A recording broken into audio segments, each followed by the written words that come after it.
Welcome back, everybody.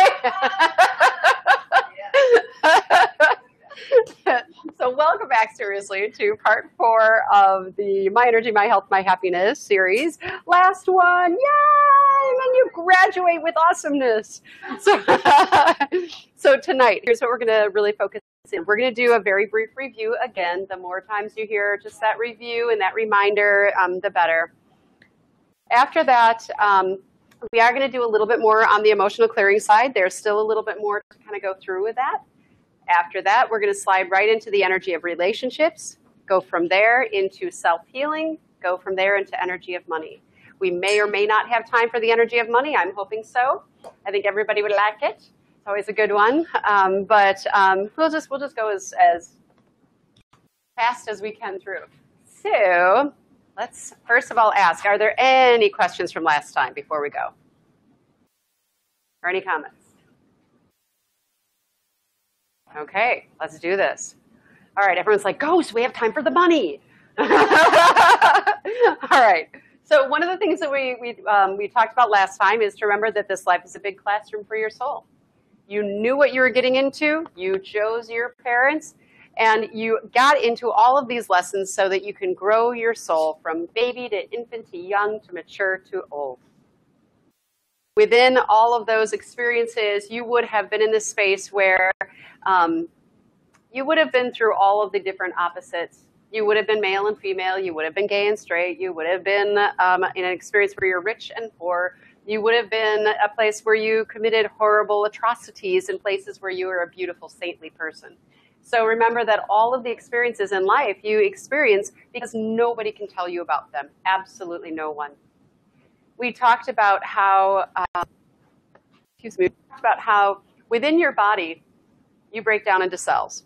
Your cells break down into a nucleus on the inside. The nucleus breaks down into molecules, specifically protein molecules and peptides. Those all break down into the exact same thing. They break down into atoms. Atoms, we know, break down into protons, neutrons, and electrons.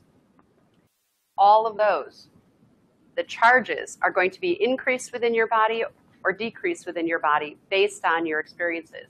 So many, many negative experiences create an overabundance of electrons, causing negative energy to be stored up within the body. Negative energy stored up within the body will actually lower your overall energetic signature. Lower vibrating energy operates at lower existence, things like guilt and shame and fear and depression and apathy. Higher vibration will operate at more enlightenment, love, joy, bliss, peace. All right?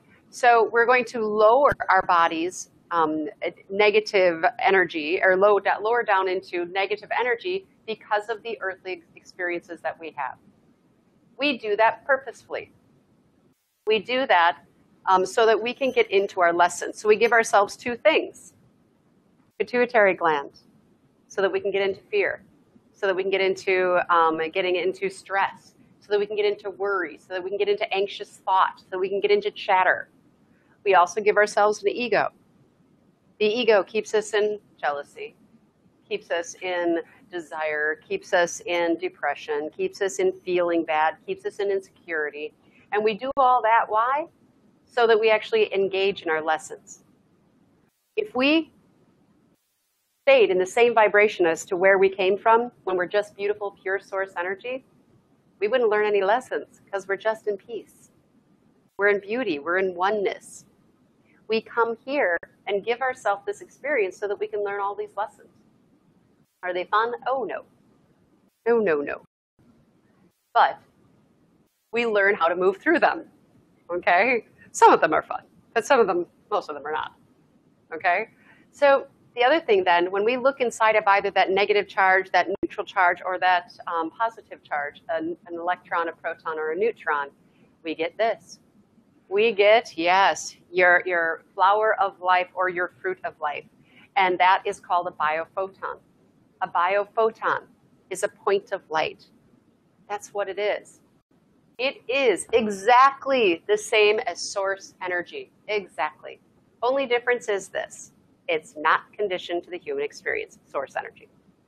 Source energy is true unconditional love because it's unconditioned, right? We know that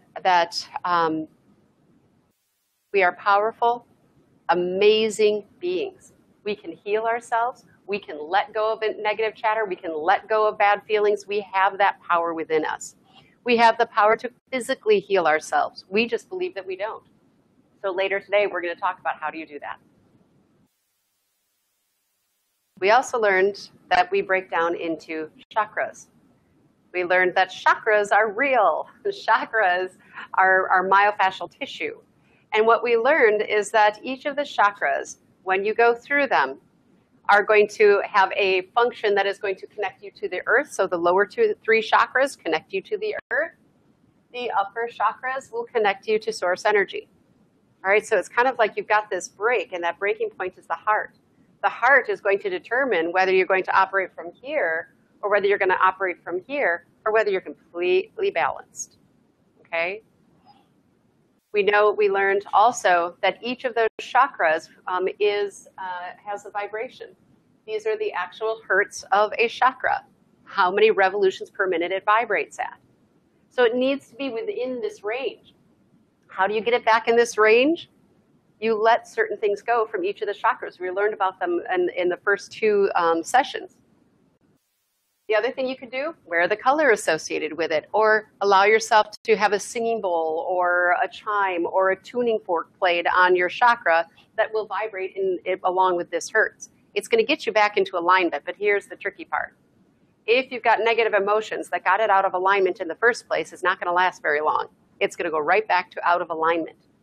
So the key to all of this is letting go of all the old negative emotion, letting go of self-judgment, letting go of beating yourself up, thinking that you're a bad person or you've done things wrong, letting go of guilt, letting go of shame, letting go of judgment to another person. It's all about finding that compassion, right? We know that chakras are myofascial tissue. Myofascial tissue is what's within your body. 60% of your body is made of this. These are microtubules. They are hollow and they are fluid-filled and they carry your energy. They're your energetic highway. There are particular places in the body where they are belts or bands. The blue are the belts or the bands, and it comes right out of the myofascial textbook. And this is what it would look like. It's a big concentration of fascia. We also know that fascia affects your health. If you have negative emotions, negative thoughts, negative self-image, negative projected image out into the world, well, what's going to happen to your fascia? It's going to get all gunky. It's going to look kind of like that. It's going to get all gunky. It's going to get all mucked up. When it gets gunky or mucked up, that very technical term I'm using, what's going to happen is you're going to end up with pain in your body, illness in your body, disease in your body. All right? So how does energy move through your body? It moves through your body through your thoughts and your feelings. Your thoughts and your feelings move the energy. So if you're feeling bad and it has to do with self-love, what's going to happen to your fascia in your heart area? It's going to get affected. Diseases in your body will come based on your genetics. If you're genetically predispositioned to get breast cancer, that's probably what you'll get. If you're predispositioned to have asthma, then you get that. If it's a heart condition, you'll get that. You know, it really depends. If it's fibromyalgia, you'll get that. If it's something in your arms or hands, which are extensions of your heart, it'll be that. Jay. It is based on family. It is based on your genetics as to what kind of thing you're going to have in your body or circumstances. You might get into an accident. You might fall. You might have something happen. You know, even there are people who, this one woman I was working on, she's like, I don't know what my issue is. I keep injuring the left hand side of my body. Like my toes, I keep stubbing them. My hands, I keep stubbing them. I got pain over here. She's like, why am I keep doing this to my left side? I'm like, honey, what have we been working on for the last, 3 or 4 months? What? Your mom? Oh. Left side of the body are mother issues. Right side of the body are father issues. Okay? So you will actually have accidents or incidents that will occur that are based on what it is that you're moving through. Incidentally, since we're talking about left and right, the left side of the body is 3 things. It is mother issues, it is receiving, and it is magnetism. The right side of the body, father. electricity, and giving. You can also look at if you're not giving enough and you're always, or if you're not giving enough and you're always receiving, you're going to have depletion on that side of your body. Okay. The other thing we talked about is learning to forgive. We talked about the 5 factors of forgiveness, that we are always, at all times in our life, looking for these 5 things. We are looking to find love, trying to get it, trying to hold on to it. We are looking for acceptance of who we are, what we're about, what it is that we do, our personality. We're looking for physical attention. We need good nurturing when we're young. It's essential. And we need to have loving touch when we're older. We need healthy attention, to be seen and heard by people in a healthy way. And we need support. Those are the things that we're always looking for. These are beautiful, but when we didn't get them, we're afraid to lose them, or we're desperately trying to find them, we make misguided decisions. So everything you think you need to beat yourself up over, say you should feel bad about, or guilty about, or shameful about, guess what? You were looking for some beauty. Give yourself a break. Judgment, we talked about that as well. Judgment is whenever we can't speak our truth to ourselves, we turn it around and we project it on those around us. If you want to know what you really need to clear, look at your own personal judgments at people around you. We learned about the third eye last time, or 2 times ago. We learned that inside of the head, you have this beautiful gland called the pineal gland. The pineal gland is your clairvoyance. It is a hollow gland. It is fluid-filled, and it is hollow, it is fluid-filled, and it has photoreceptors just like your eyeball does, okay, the retina of your eye. The reason that it's there is because energy enters in through the temples, through the front of the forehead, and through the top of the head. As it energy enters, there's information in all the little biophotons that are coming in. The photons, because they're outside of a body. The photons are points of light that are entering in, are carrying information from other people. They're carrying information from the earth. They're carrying information from your guides, from your higher self. They're carrying information from the universe. To really listen intuitively and understand what's there, we have to get out of our heads. Because if we are in our heads here, in the frontal lobe, in the pituitary gland, we are in internal chatter, we are in fear, we are in worry, we are in stress. Okay, and all this stuff here, there's a reason why it's all projected out here. Because when energy enters, it's not entering like this, woo, down the body and into the third eye and down in, so you can bring your wisdom into yourself and bring yourself into a beautiful place. It is being projected out here because you're directing the energy here. When it's projected out here, suddenly everything is their fault or their fault or their fault, or the world is bad or that's bad or everyone's bad. And so once we're projecting, it's all their fault and everything is terrible, we're not really looking internally at what we need to see within ourselves. Okay? We're also not able to bring in the information that we need to hear from our guides and our higher self and the universe and wisdom, because it's all being displayed out here. We definitely learned last time, or through the last 3 times, that everything that you need to learn has everything to do with you. The people around you, they play a role in your life, but honestly, most of that is inconsequential. They're teaching you a lesson, but they're learning their own. Everything that happens to you, no matter who comes into your life or what circumstance comes into your life, is all there to help you learn. It is all there to help you grow. Last time we looked at this chart, the calibration of human vibrations, or the levels of human consciousness, created by Dr. David R. Hawkins. And what we looked at is about how the lower vibrations, things like guilt and shame, are such a low vibration. They're at a level 20 or 30, where if we look up here, love, peace, and joy is at a 500 to 600 level. That's incredible to be that high vibrating. How do we get that high vibrating? We let go of the old judgment. We let go of the old guilt. We let go of the old shame. We let go of the anger and resentment towards others. We forgive ourselves. We forgive others. Why do we get into a lower vibration because of this? We talked about last time all of the experiences that we're having here on Earth. We, for the longest time on Earth, we're in a preoccupation with the self. Why were we in the preoccupation with the self and materialism, wealth, power, status, fear, arrogance, jealousy, strive for importance? Why? Because our earth was at that vibratory level. We talked last time about how the earth travels from Sirius A to Sirius B and back again. And about every time it makes that little cycle around those stars, what happens is we raise our vibration on earth based on how all the planets are pulling and aligning. And that gravitational pull is the more it pulls on the earth, the higher vibration earth becomes. So the higher vibrating earth just happened. It happened in 2012, December 21st, well, within a few month range. And what happened? We shifted from the service to self mentality to the service to others. Well, let's take that back. The earth shifted.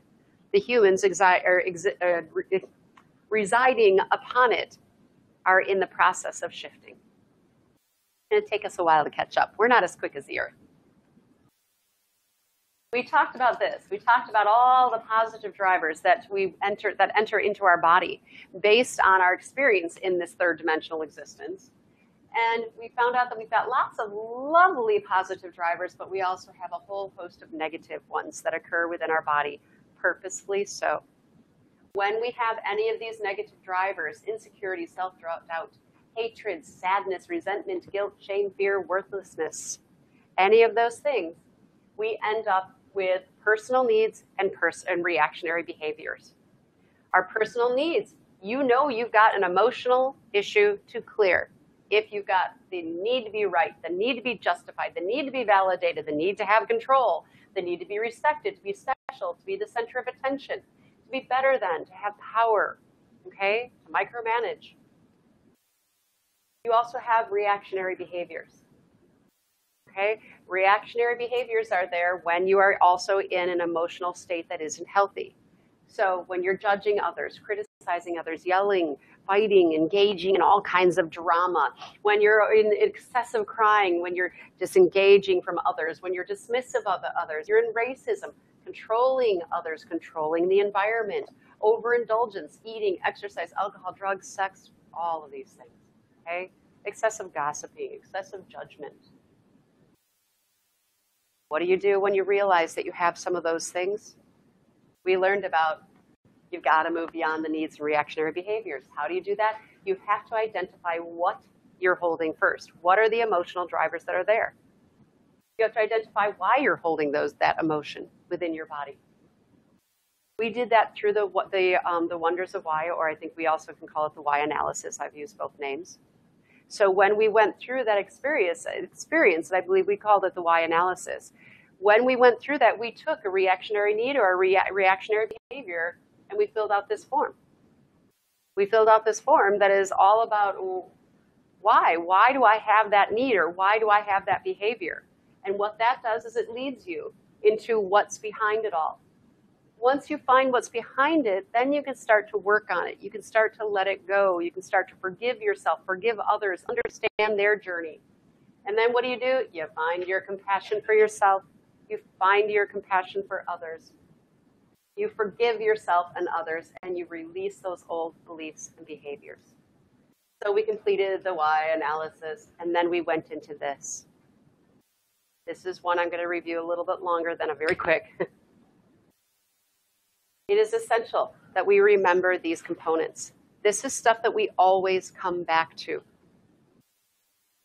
People's journeys are going to collide with you.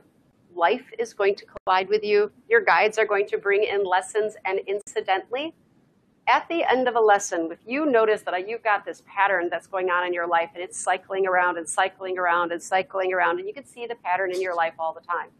And you're finally like, I see the pattern, I might want to address that. And you go through and you're dealing with it internally. Instead of externally, you're dealing with it in here. Once you're dealing with it in here and you feel like, I really got past this, I really feel like I got it, guess what Source does? They bring another test just to see that you got it.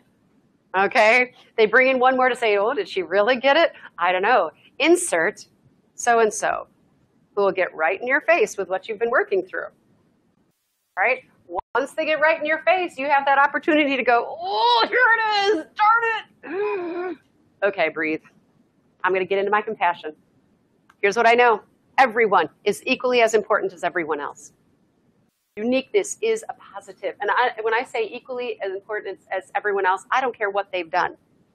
I don't care if they have been dishonest, if they have been deceitful, if they have been manipulative, if they have been nasty, if they had clawed your eyes out. Okay? They're equally as important as everyone else. We may not like what they did, but they're here for our growth. And they are here learning their lesson through that ugliness. Okay? So we can't judge it. We can look at it, we can observe it and go, I don't like it. And we can want retribution if that's what you want. We can want accountability. But honestly, it's not our place. Uniqueness in everyone is a positive. Logical, mental importance and intelligence is just as important in people as beautiful emotion. There are people who are brought into this earth just to be beautiful, emotional, social beings. Just as much as there were people who were brought into this earth to be intelligent and can logically think through things. Both are exceedingly valuable and equal. We have to acknowledge that everyone is on their own journey and it's supposed to be different than yours. And we also have to understand that we grow and change and develop emotionally and mentally at different rates and at different times. So we can't expect someone to grow at the same pace you do. We can't expect them to grow at the same time that you do. The only one you can be worried about is you. I have a client who I'm working with. Her girlfriend broke up with her, and she was very upset about it. Very, very, very, very upset.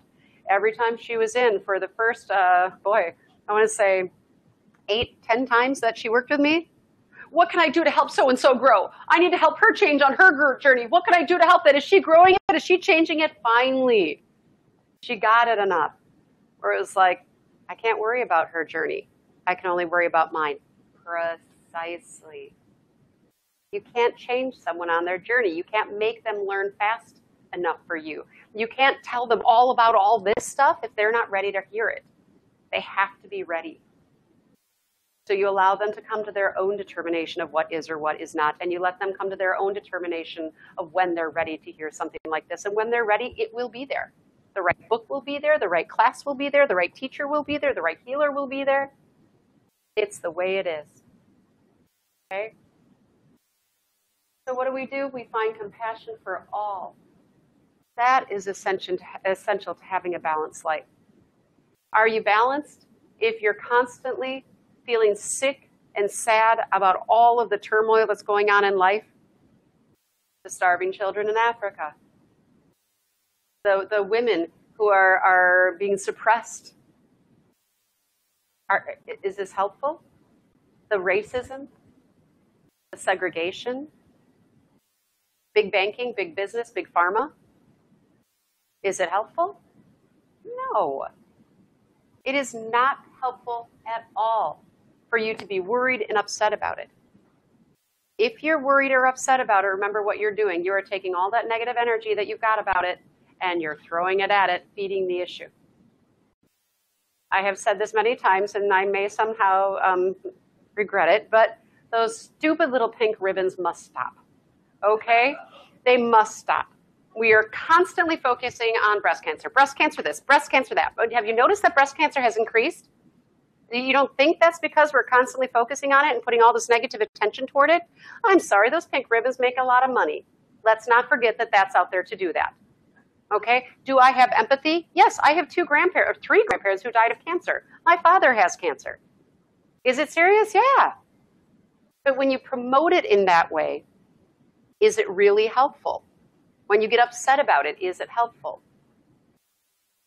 So it's about really understanding a balance with that. If you want to send love to the pink ribbons, send love to the pink ribbons. Send love to the people who have the issue. Okay? Stay in a positive place. Once again, you don't have to like someone else's journey, but you don't get to judge it. Yes?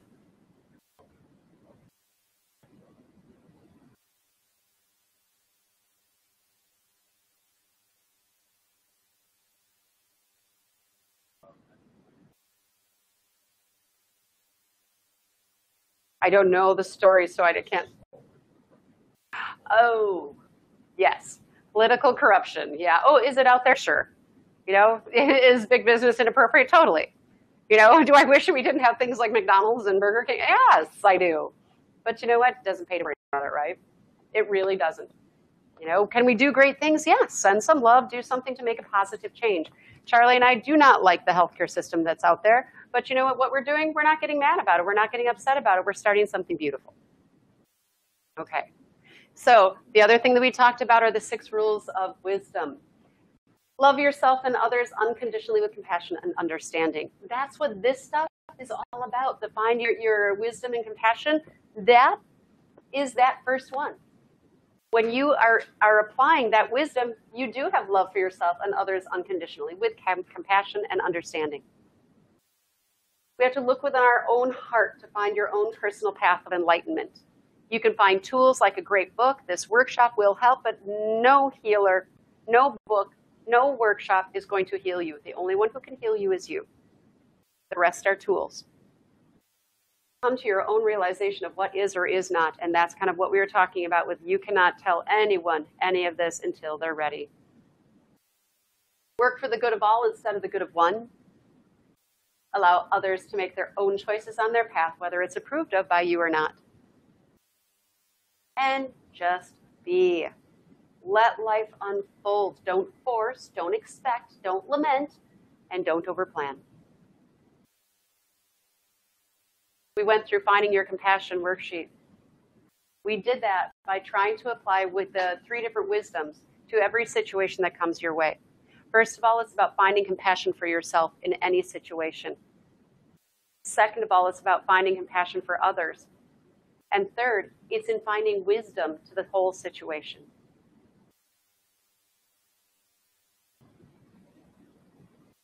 The whole thing for us is about letting go. Ask yourself when you're ready to let go these questions. Did someone else build my foundation? Did somebody else build for me whether I feel safe or stable or secure? Did someone build whether I feel loved or wanted or supported? Did somebody else build for me how I believe about what my beliefs are about money? Did somebody else build for me whether I feel, whether I can receive good loving touch? If anyone built your foundation but you, it's time to excuse it. It's time for you to build your own foundation. It's time for you to say, I knew when I came into this physical body, I knew ahead of time that I would inherit a body to live in that has genetics and programming from my ancestors. Okay, I may never have been in this lineage before, but I'm in it now. And what do I carry on? I bring in how my mother felt. I've got that genetic. It's genetic memory. I carry in how my father felt. I carry in how my grandparents felt. And I have a choice right now to say, do I want to continue with that pattern? Do I want to hold my mother's insecurities or my father's self-doubt? Nope. I am making the choice to stop it here. And guess what happens? When you make that choice to stop it, you will change your lineage. You will change your ancestors. You will change your children. You change because you are changing the genetic structure. We are not separated. You guys share genetics. I have watched as I have changed and as my daughter has changed. I have watched my daughter's father change, and I have watched my family change. And there's no reason for it. They're not reading any books. They're not getting enlightened. They're not doing any of those things, but suddenly they're changing. Yes.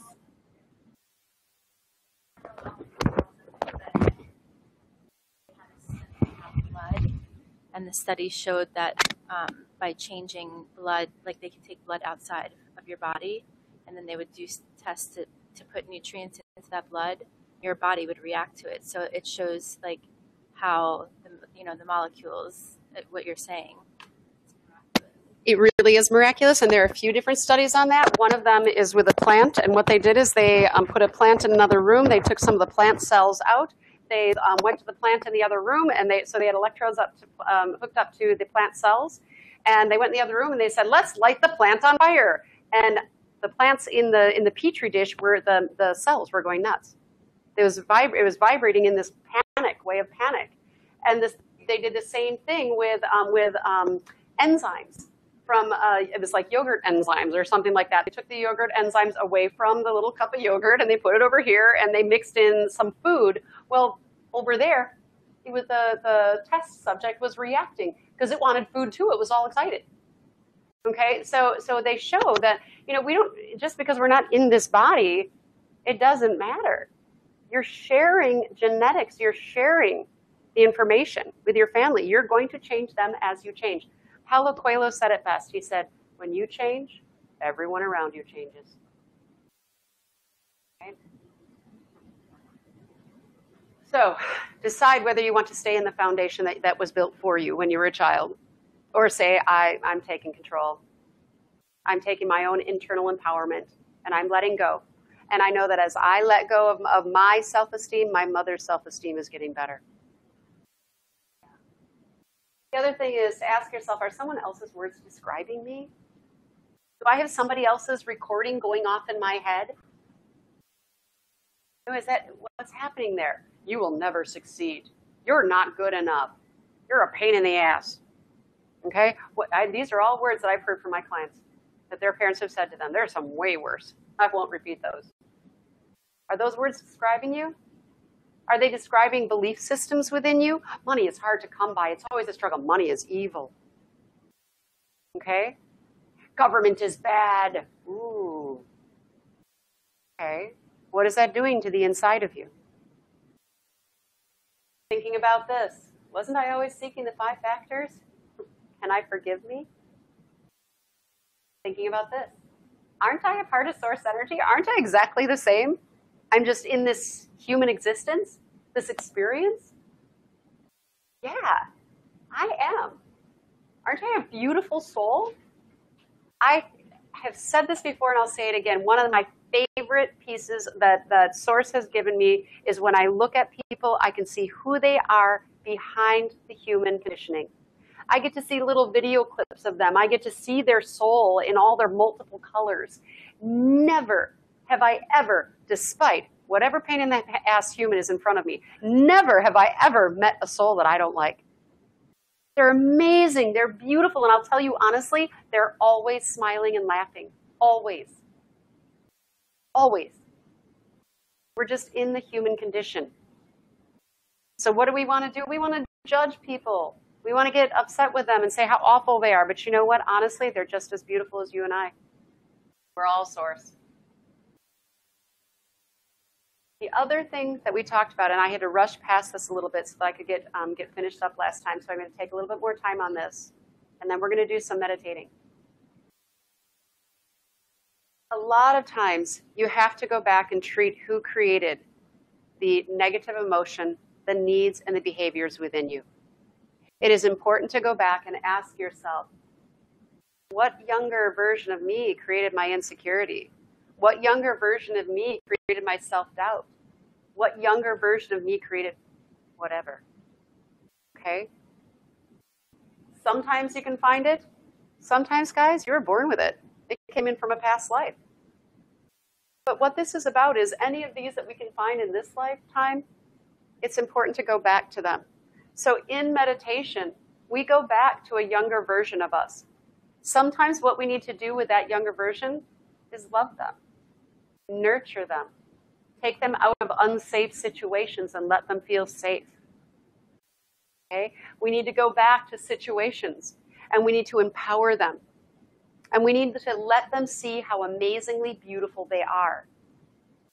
There are so many times, I would say 95% of the time I work with somebody on the table, what I'm doing is I'm bringing their beauty in to let their younger yous that we just cleared all this stuff with, let them see how amazing they are. And we're going to do that today. So we have to go back to them, and the first thing we do, we help them to let go of negative emotion within them, let go of the emotions that are stuck, that have created programming like you're not good enough.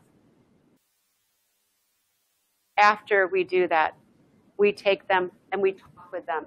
You need to share with them your wisdom. Here's one of the pitfalls of today's counseling. We talk today in this adult mind about healing the self. we talk about the child self and healing the child self. So all of our wisdom is here.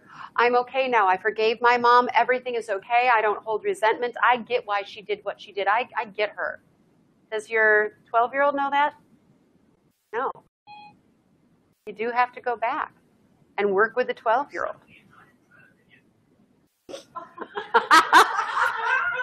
Thank you, Siri.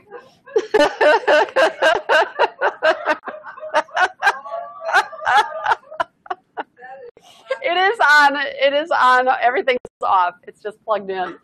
That's hilarious. Certainly entitled to that opinion. Oh, that was pretty funny. Okay. Recover. That was great.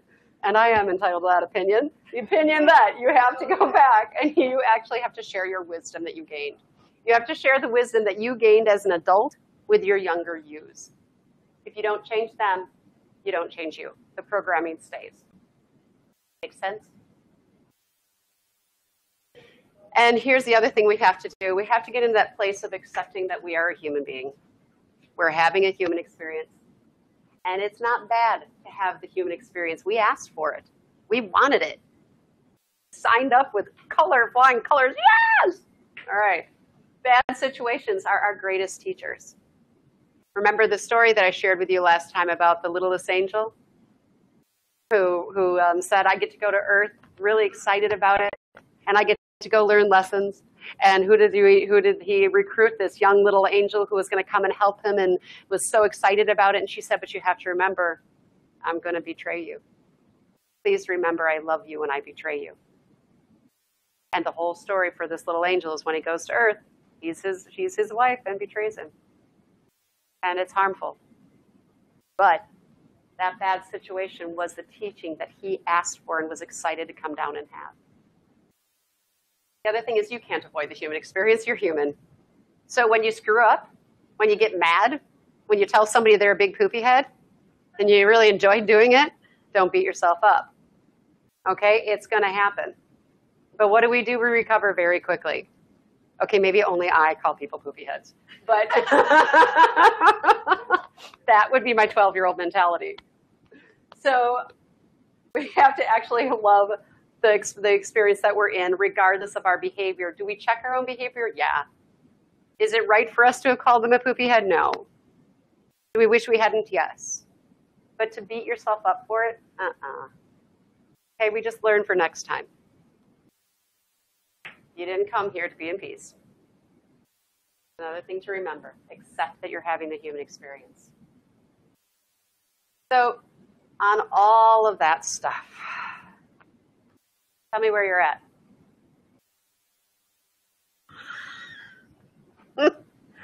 That's pretty funny. Okay, anyone? Did you call her a poopy head? Yes, he said, he held up a sign, he just said, I'm with a poopy head. A new t-shirt. Okay, so let me just ask what your thoughts are on all of that. Comments, reactions, where are you at? Yes. The thing about coming back to the 12-year-old, whenever I immediately went to a place and witnessed a scene that happened in my parents' house over and over again. It was a giant imprint that I had never come to until sitting here right tonight. So it brought tears. And I really get going back and review how important it is.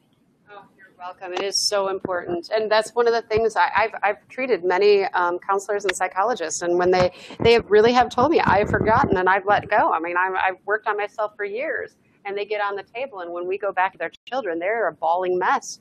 And they get off every time and they say, I get it now. I get it. I have to go and work with them. Yeah.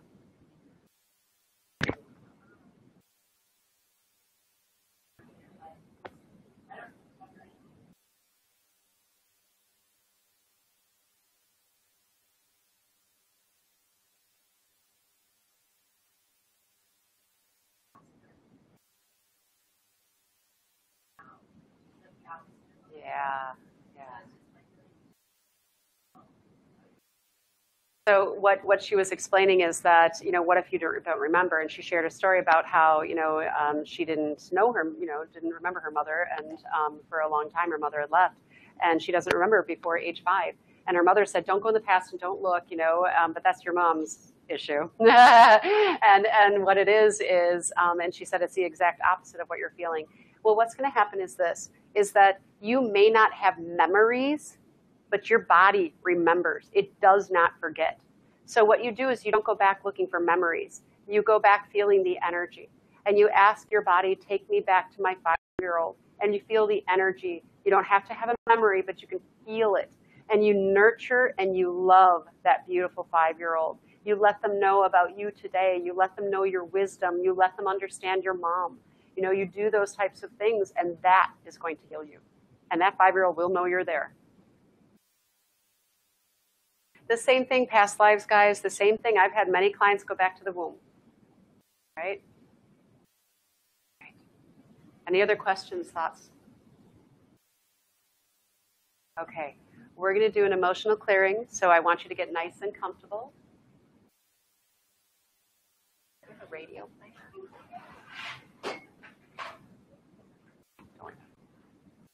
Go now.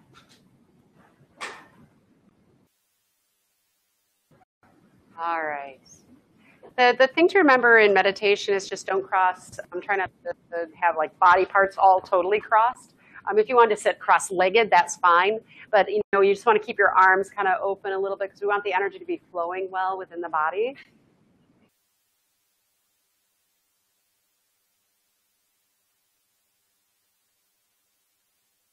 All right. Let's start by taking a nice, deep cleansing breath. Remember to breathe deep into the perineum. Breathing very deep,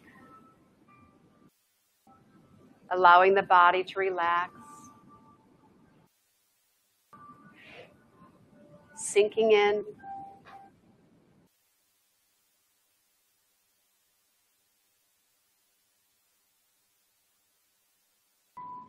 Taking a really deep breath, breathing energy in through the crown of the head, bringing it all the way down your body as you breathe in source energy. Holding slightly at the top of the breath and breathing out anything stressful, any tension that you don't want to hold. Just letting it go.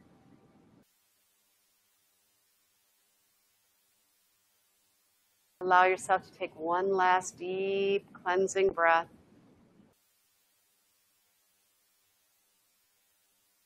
Allow yourself to let go.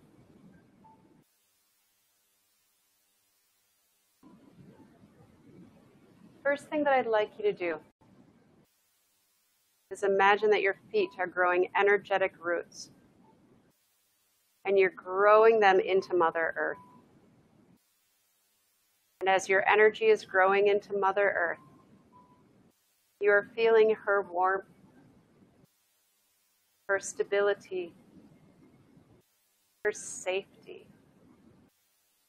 She is nurturing, she is loving, she is supportive. She is already in service to others and is here to support you in your growth and in your beauty. Allow that energy to flow up to your knees, in through the bottoms of the feet, up to the knees. Allow that beautiful energy, earth energy, to flow up to the hips and into the pelvic cavity.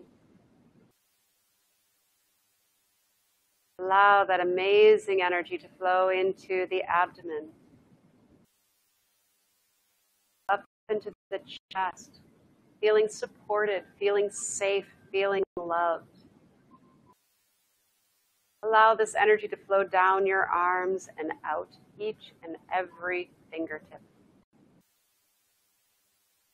Feel this energy flowing up into your neck, into your head.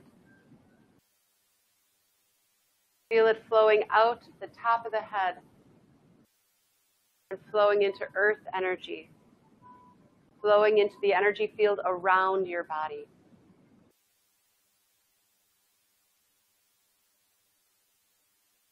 And now, take your conscious thought and move it back behind your eyes in the center. Really depositing your thought, dropping it off for a little while. Don't let thought enter in. And since your eyes are closed, it doesn't make any sense to project any sight forward. Move your sight inside of you. Allow yourself to sink even deeper into the middle of the brain, into that pineal, your third eye. And as you melt into that space, you can see in all directions at once. Allow the crown of your head to open nice and wide, and a column of white light to flow into the body. As it flows in, you feel your connection with all things. Allow your throat to open, feeling your truth. Allow your heart to open, feeling your love. Allow your solar plexus to open, feeling your vulnerability of emotions. You're allowing it to be exposed to you. And as you feel that opening, ask yourself, what child me needs me? What child me do I need to go back and love? Do I need to explain things to? Do I need to let release? And just let whatever child you needs to come forward, come forward. Don't think about it. Let it happen. And as that beautiful child you comes forward, allow yourself to first wrap your energy around that you. Love that you. And allow that beautiful you to release any emotion that they need to let go of.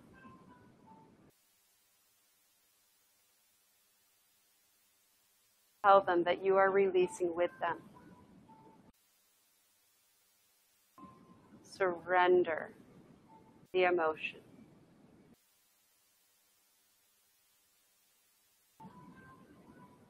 And as they are letting go, you can rock them, you can support them, you can nurture them. If you need to, take them to a safe location. Empower them. And now share your wisdom. Share what you've learned in this class. Share information about your parents.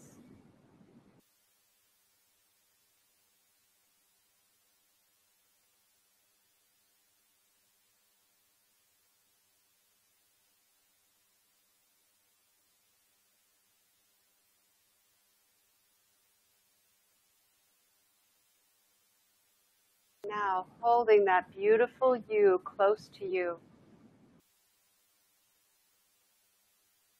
open up your sacral energies just below the navel. Open that up and feel who you are as a soul before you ever came into this body. Feel how amazingly beautiful you are. And let your younger you feel that.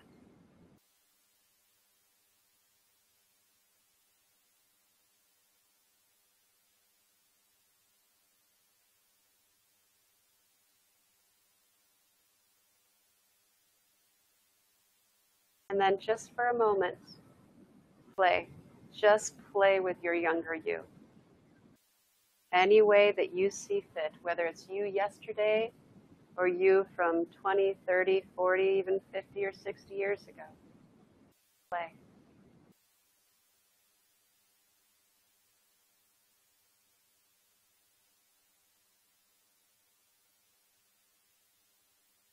Let them feel your joy.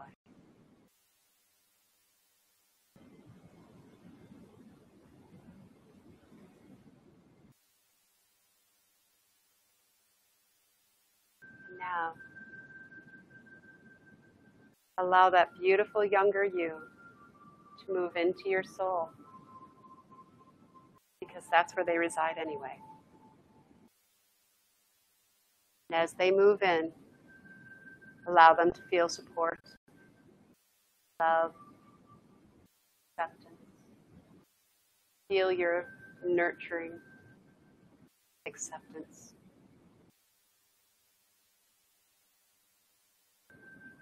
And whenever you are ready, come on back into the room, feeling a little bit lighter.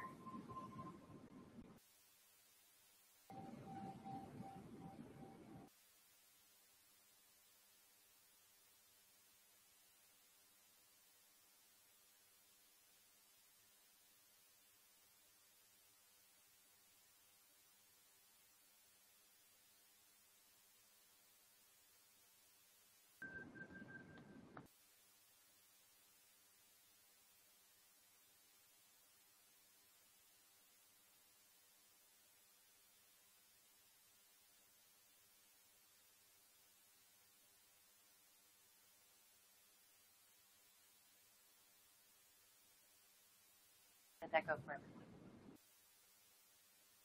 Amazing. Yeah, it's a beautiful container here. So can you feel how important it is to go back? I don't know if you remember this, but I think I mentioned this in the second class, that one of the very healthy things that you can do is to go back and create a list of you, a timeline of you. What do I remember from this age? What was I like? What was I working through? What did I feel at that time? And by creating that timeline, you can go back and say, I need to go nurture this one. I need to go accept this one. I need to go bring love to this one. I need to empower this one. And just allow yourself to go through those experiences.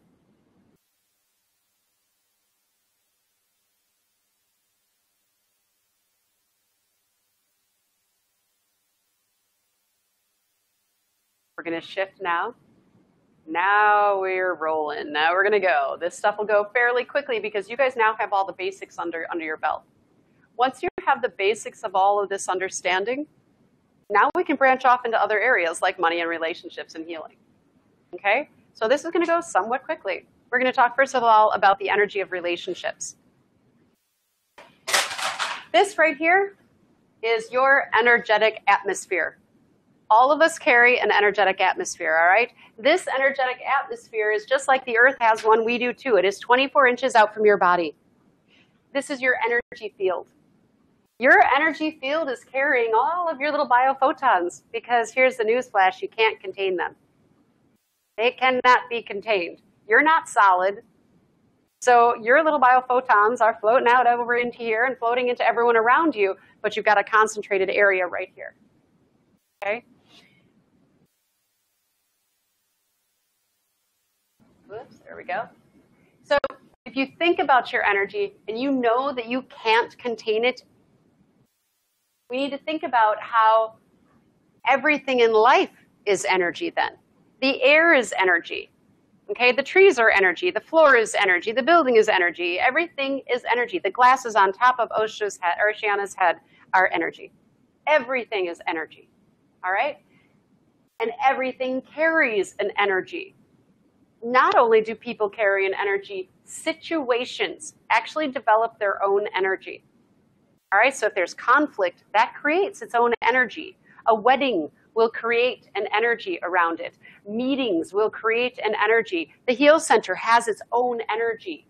Places, houses, towns, states, planets, they all create their own energy. And I don't know if anybody saw the newsletter today that we put out, but I put a little blurb in there about how Did you know that different houses, towns, places, states, everything carries a different energy, and you're going to be drawn to the ones that match your energetic signature, okay? You won't be able to go into certain places because it just doesn't match your signature, okay? You won't be able to go to certain people's homes, or you won't be able, it just doesn't feel comfortable to you because it doesn't match your energy. Towns are the same way. You're going to be drawn to the town that matches your energetic vibration. That's what happens, okay? Or places in a town. LA, we know, is a big town, but it's got all kinds of different, sections. So be drawn to sections or to places that, match your signature. Do you have a question? The Jay asked, isn't that energy always changing? Yes, everything is fluctuating. However, the energy signature it stays. Yeah, in general, stays for a while. Our energy will go if when somebody passes away. Yes, I do go into grief for them, and I will lower my energetic signature. If I'm sick, I'll have a lower energetic signature or energetic vibration, but it's going to bounce right back to where I am, my standard. Okay. But the other thing is, even think about this. Paper, your little workbook, it has an energy. CDs have an energy. Art, music, contracts, publications, cards, tattoos, conversations, everything carries its own vibration. Okay, so when people are singing and they're angry and they're putting that anger into the song, well, guess what? You're getting that anger right at you. If they're all depressed and upset, well, you're getting that energy right into you. Okay? Yes, food and water absolutely carry an energy. Absolutely. Yep, right. Dr. Emoto and his words on water. That's more intention, but it is the same thing. He created an intention with that, and, you're going to feel that intention in your body. If an animal was brutally slaughtered at the end of its life, don't think that's not in the food you're putting in your body. Of course it is. Our relationships have an energy, okay? So I want you to think about this. It doesn't matter whether it's a romantic relationship, friendships, co-workers, strangers, acquaintances, or family. What happens is that it carries an energy. We want to talk about 4 different things with energy with people, okay? We want to talk about how their energy matches our vibration. We want to talk about how it flows from our field, how it flows from person to person, and how it flows into situations. So we're going to start with matching our energetic vibration. This chart is going to determine where you are on this chart.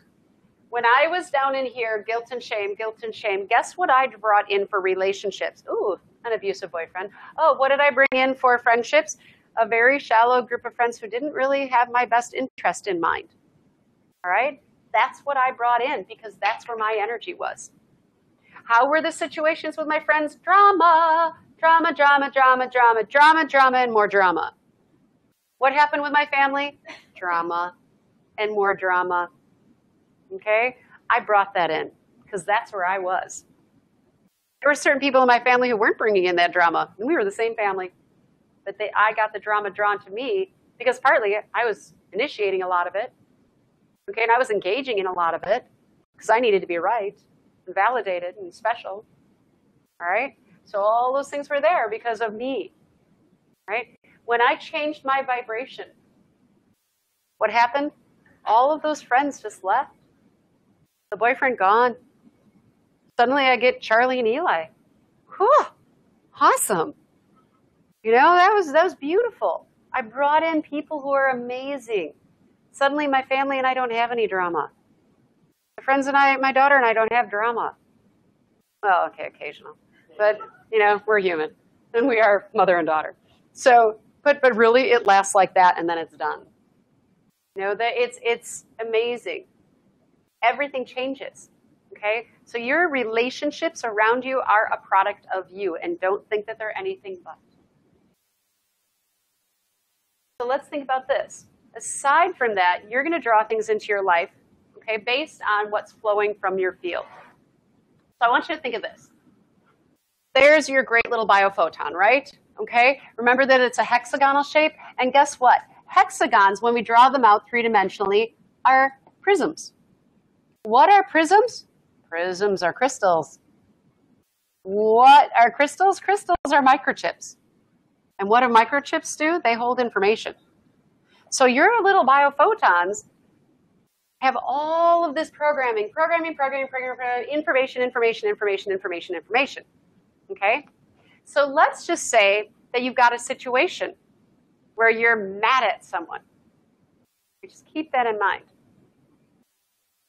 We want to think about what kind of information is flowing from your body. You also want to think about this. This is carrying your story. Everybody's got a story. You've got a story around money. You've got a story around friendships. You've got a story around whether people like you or not. You've got a story about whether you're successful, whether you can be successful. You've got a story. Okay? And your story is all in your field. So it's about what kind of beliefs do you carry in your field in regard to the people around you? Do they like you? Do people trust you? Are you approachable? Do they treat you with respect?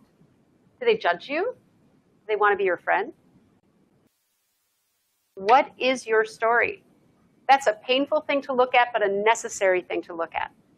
I remember when I was in my lower space, I would go into social situations and I wanted to crawl in a cave and die. And anybody who knows me right now, I mean, God, how social could I be? But at that time, I didn't. I wanted to crawl in a hole. I was so insecure. I felt that everybody didn't like me, and I felt that everybody was judging me, and I felt that people were I just felt this uncomfortableness because I felt that in me. And guess what happens? Because our biophotons are carrying our information, all of those little energetic pieces were going into the people around me. And guess what? They kind of stayed away from me. That's what I thought they would do. I programmed them to do it. The people around us respond to our biophotons. We're creating little puppets. We're creating little puppets to respond to us based on what we think and feel about ourselves. So I decided to play with this once I was getting into this healing space, that I was going to feel really great, and I was going to have this understanding that everybody liked me. And I remember going to a party or something, I don't remember where I was, but I was like, everyone's going to like me, and they're going to want to talk to me. And everybody liked me, and they wanted to talk to me. And I was like, should have done that a while ago. Okay? But you have to believe it. You have to be in that space where you believe it and you understand it. They're only responding to you. So here's a big one. People aren't trustworthy. People treat me bad. They're not trustworthy. They steal things from me. Well, what's going to happen? They won't know why, but they're going to want to steal the heck out of you. Does that even make sense? They're going to want to steal from you. So we had a situation, Charlie's twin and I, where we were traveling with a group of people. And it was a caravan of people. And one of the girls who was driving in her vehicle was so paranoid that everything was going to be stolen. We would pull up to a gas station. She'd lock a billion times. She's like, is this a bad part of town? Are we going to be okay? And she was all fearful. And we had stopped off in a town, and we were at a hotel, and everybody parked their stuff. And we had a moving van with us. It was unlocked with tons of stuff in it. Unlocked. Totally unlocked, okay? We had a car that was being pulled behind it with tons of stuff up to the windows. It was pretty obvious you could steal from that thing. Out of all the cars in this huge hotel, whose window got broken into? Hers. The car alarm is going off at 5 in the morning. She's like, it's my car! No, it's my car! And it was her car. And stupid me said, you just manifested that. Oh, God. I was tired. And I just blurted out because I knew she had. Her fear brought that into the situation. They didn't touch the van. They didn't touch the car full of stuff. Hers was all hidden, and it was all stolen. We create the scenarios around us.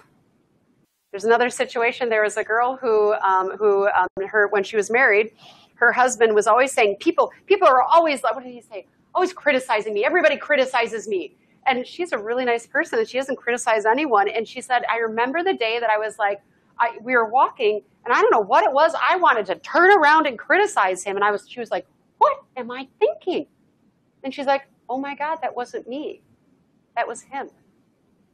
It was him thinking so much that he wanted to criticize, or was being criticized, that I wanted to turn around and criticize him. And I have watched that play out with myself, where I'll say something, and it's like, why did I say that? I don't say things like that. And I realized, oh, that was him, or that was her, not me. Okay? You have to know you're creating the responses around you. Okay? Fear is going to do it terribly to you. So I have a little worksheet I want you guys to fill out. This is called What's Your Story? All right? What's Your Story is all about what's your story. It's going to ask you a few questions.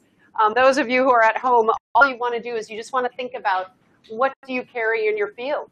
What is your story around family? What's your story around friends, coworkers, and strangers? What is your story? And just jot a few things down because we don't have a terrible amount of time.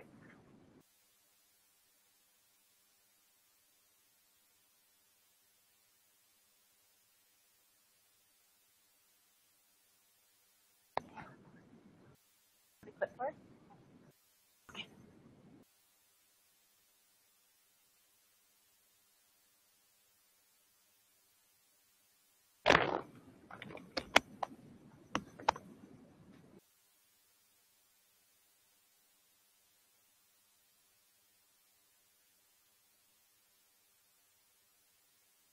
Write in some words or anything you want to. This is all for you.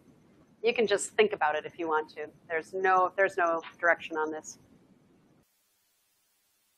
You're not going to read those out loud in front of everyone, I promise you. These are yours.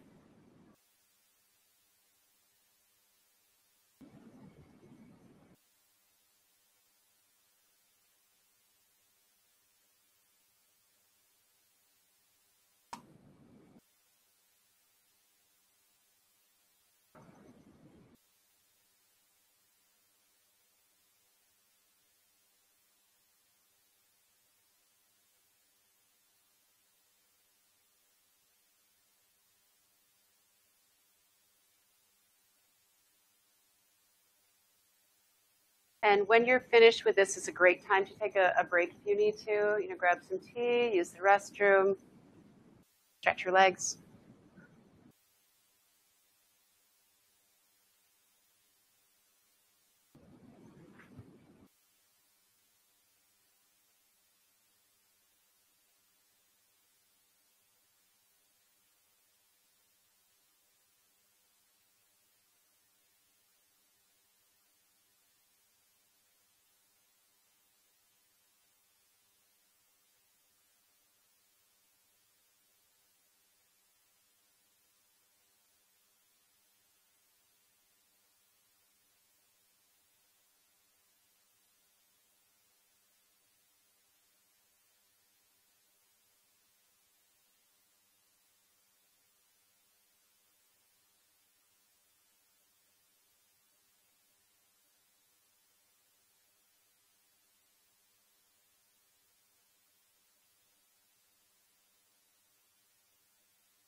Oh, it did? I wonder, maybe you don't go all the way over. Yeah. I couldn't see. Okay, I can ask Charlie. He'll know. I slid the button all the way from the right to the left. Okay. I'm not sure. I'll ask Charlie. Okay, we're going to start here in just a couple seconds, guys. A body problem? Oh, dear.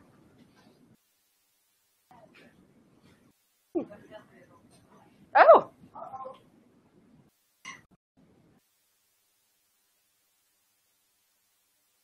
I think I was the last one in there, but there was a little bit of toilet paper in there when I went in there. We have a plunger in there, don't we? Well, it's water. Oh, jeez. Okay, well, I'm going to run out of time, so I need to keep going. Okay, can you turn me on, and I'll start, and then let's just use, what's that? You're back on. You turn yourself on. Oh, turn me on. Curves.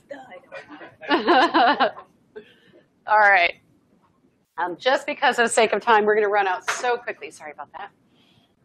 We're going to keep going. We're having a little overflow issue in the restroom. So, all right.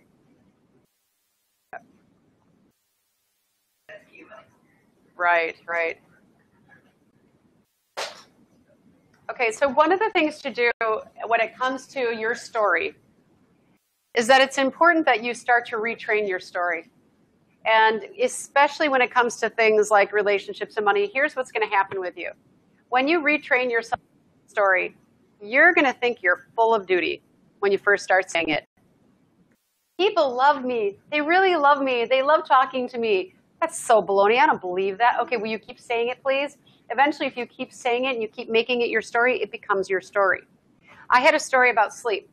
I wake up at 3 o'clock every morning, and it's really awful, and I hate that I wake up at 3 o'clock every morning. And I told everybody I woke up at 3 in the morning. So what did I do every morning? I woke up at 3 in the morning.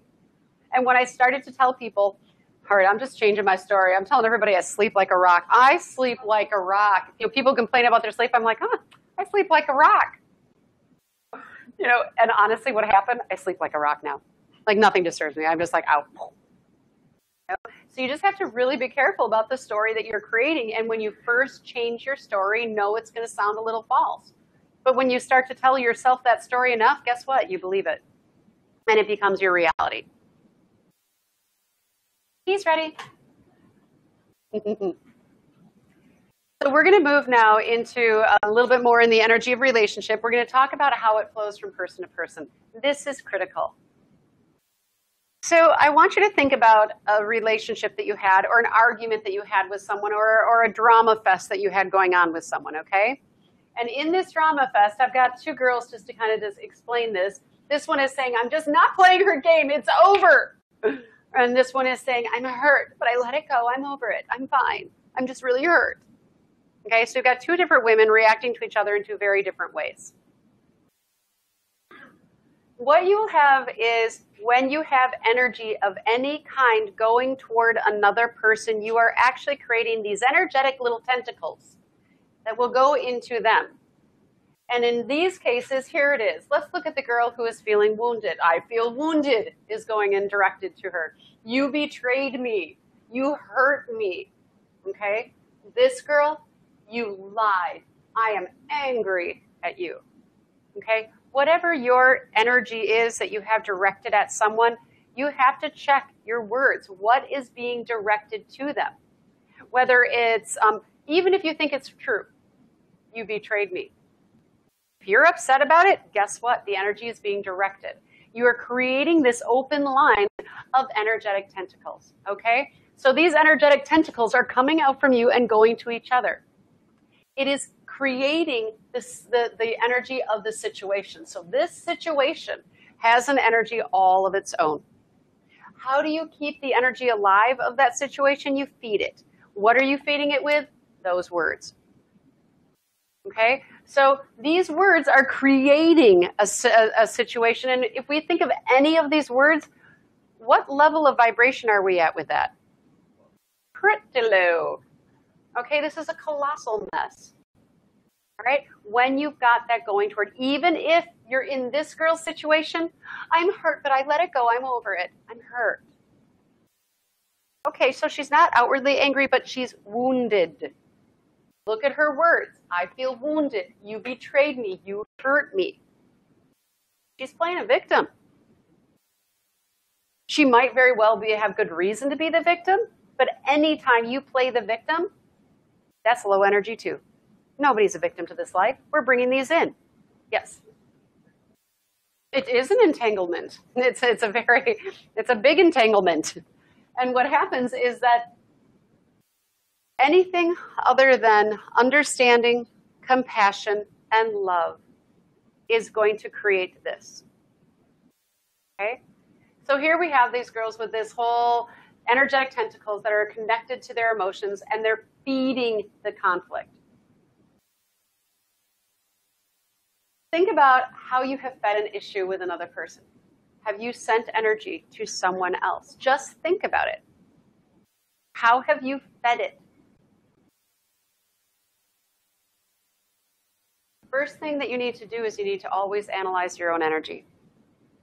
Any situation that is happening with anyone, I don't care what it is. And I don't care if you have a laundry list of reasons why they're at fault. You're no victim. You brought this in, there's a situation, it's in your lap, and it's there for a reason. It doesn't matter the laundry list. Okay? So you want to ask, what is being triggered in you? Why are you feeling like a victim to human condition? If you look at this girl here, this one here, okay? She doesn't have to be a victim to anything. She doesn't have to feel wounded. She doesn't have to feel hurt. If this girl is betraying and this girl is being mean and this girl is being nasty, well, that's where she's at. Why does it have to affect you? Because she lied to me. Oh, well, okay. Well, that's her lying. Because she cheated on my husband on me. Okay. Are you going to be upset? Of course you are. I'm not validating that. I am validating. Yeah, of course you're going to be a little upset, but you know what? That whole situation you're in is partly you. I don't care if they did it. I don't care if there's betrayal. You're bringing it. So you want to think about what is being triggered in you.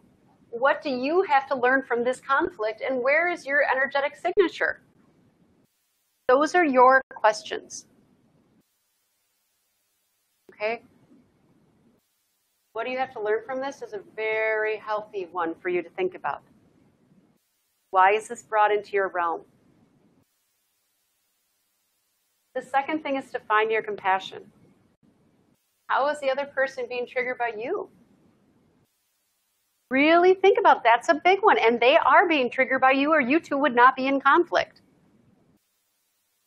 What are they feeling, and how did they get to this point? That's your compassion. Here's the other thing. You never know where they're coming from. You don't know that this girl over here isn't so unhappy in her own life, and she's desperately seeking love, and she found it with your husband because he gave it to her. Okay? And why did he give it to her? Because he's not getting it from you. All right? We don't know the situation. We don't know what people are going through. But we have to look at our own behavior in every single situation. We have to ask ourselves to find some wisdom. Can you? And remember, everything, think that energy that goes into you here. When that energy goes in here, if you start to get into your chatter, whose fault is it going to become? Their fault. Okay? Society's fault. The world's fault. It's all going to be projected outward. But if you can stop and ask yourself those key questions, what is my part? What am I bringing in? Why did this happen to me? You know, what is it that I need to learn from this? Suddenly, your wisdom is going to be there. And what's going to happen? You can get into a place of forgiveness. Now, I know how hard this is. I had a gentleman that I was working with the other day. And what he was saying is he's got some conflict with an ex-wife. And he's like, yeah, but she. And I said, but you know what? He's like, why do I have to be the wise one? Why, she's got to be wise too. No, she doesn't. Well, no, if I have to be wise, she does too. No, she doesn't. All you have is you. And honestly, I want you guys to think of that baby to infant to young to mature to old soul. Some baby souls, they can't go there, but you can. None of you in this room are baby souls. I'm sorry to announce this. You're going to have to deal with that. You wouldn't be here if you were. Okay? You can handle it. You are able to move into your wisdom even if they can't. And so what that means is you can forgive and walk away even if she's not in that place. You don't have to like her journey, but you don't get to judge it. And something drew this to you. So the whole key in any energy of relationship is this. Use this. Find your wisdom. Come back to this time and time and time again. You don't know what their journey is. And so what can happen?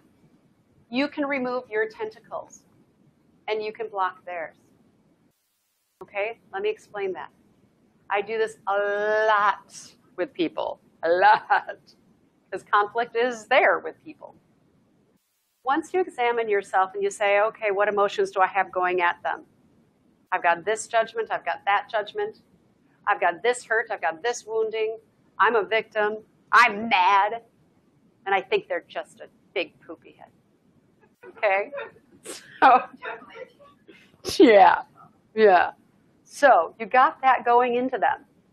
And it's about, where's my compassion? What can I find for understanding? I had a client who I was working on this yesterday with. And I said, she couldn't find her compassion. She couldn't find it. So finally I'm like, okay. So I did a reading on the woman she was upset with. And I told her, this woman is going through this. This is what's happening with her. Do you understand that? She's like, oh, well, now I can find compassion. And I said, no, that's not it. She's like, no, if you just tell me every time I can find it. No, that's not it. I wished I had never done that. Because it's not about the specific person. I said, this situation you're in with this woman is not about this woman. It's about you. You're going to keep bringing this woman in a different flavor every day, until you get it. You don't know what people are going through. Your compassion has to come even if you don't know their specific situation. Because you don't know. So it's about saying, I've got to find some compassion. I don't know what they're going through. I'm going to pull that back. I know that they were wounded in childhood. I don't know how that affects that. I'm going to pull it back. I'm no victim. I drew this in, pulling it back. And you keep pulling your own tentacles back until you're in a place where you are truly, and you have to be truly, you can't make this up. I'm in a place of compassion. I can really understand that I brought this in. And guess what that takes? Humility. You have to get into humility. You have to humble yourself and realize you're not going to be right in this. You're not going to be better than. You're not going to get validated. You're not going to get justified for being a martyr. But you're going to, inside yourself, you're going to understand you and you're going to pull it back. When you do that, you can set boundaries. That shield that I talked to you about, that energetic field around your body, that atmosphere, that's yours. We're going to set a little bit of boundaries in a moment, okay? This is yours. And you can choose in this little place of centeredness and peace, 24 inches around you, above you, and below you. You have a choice to fill it with negativity and fill it with resentment and fill it with wounding and victimization, or you can choose to fill it with love. And so you're going to set boundaries. So I want you guys just to close your eyes for a moment, and I want you to feel these words. We're not going to get into a big meditation, but I want you to feel these words. I want you just to sense the energy around your body, 24 inches in front of you, behind you, to the left, the right, to the top and the bottom of your being. Feel that energy. That's yours. This is your atmosphere. This is your place of centeredness and peace. And if you get upset by what other people do, what are you putting into your field, into your energy? Upset. If you let little things bother you, what's going to happen? Negativity in your field. So, I want you first of all to clear your field. I want you to ask your field, any negative energy that is sitting in my field, I surrender and release. It is not serving me. It never does. Clear it. Oh, nice. Good. Lots of release happening in this room right now. Worry, fear, anger, hurt. And now I want you to feel these words. This is my energetic field. It is my place of centeredness and peace, and I want you to claim it. This is yours. Love may enter here, and love may exit here, but no negative energy may enter my field. No one, and I mean no one, everyone, may attach themselves to my energy. No one may steal or drain my energy. And I want you to imagine a platinum shield around the outside of you. Platinum is high vibrating and it's very dense. It's also reflective. So I want you to imagine this reflective shield around you. And anyone who's directing any negative energy your way, it'll bounce right back to them because it's not coming in your field. This is your place of centeredness and peace. And now I want you to feel your empowerment in that field. Mine, my beauty, my centeredness, mine. Then come on back.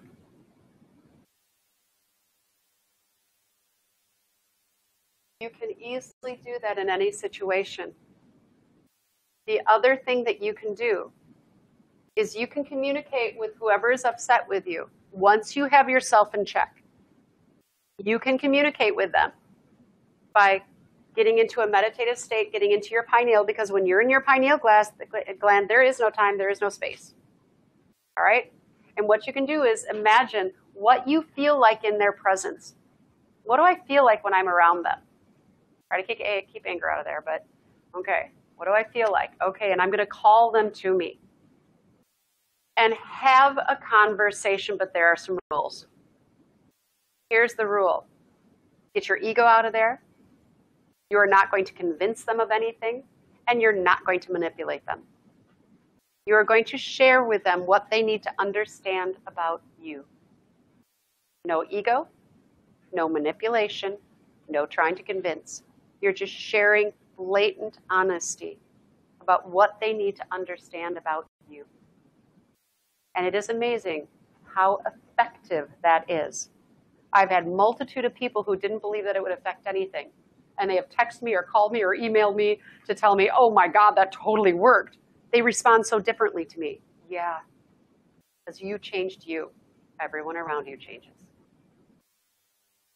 Now, I need to explain to you, this is not in here, so you're going to need to write this down if you need to.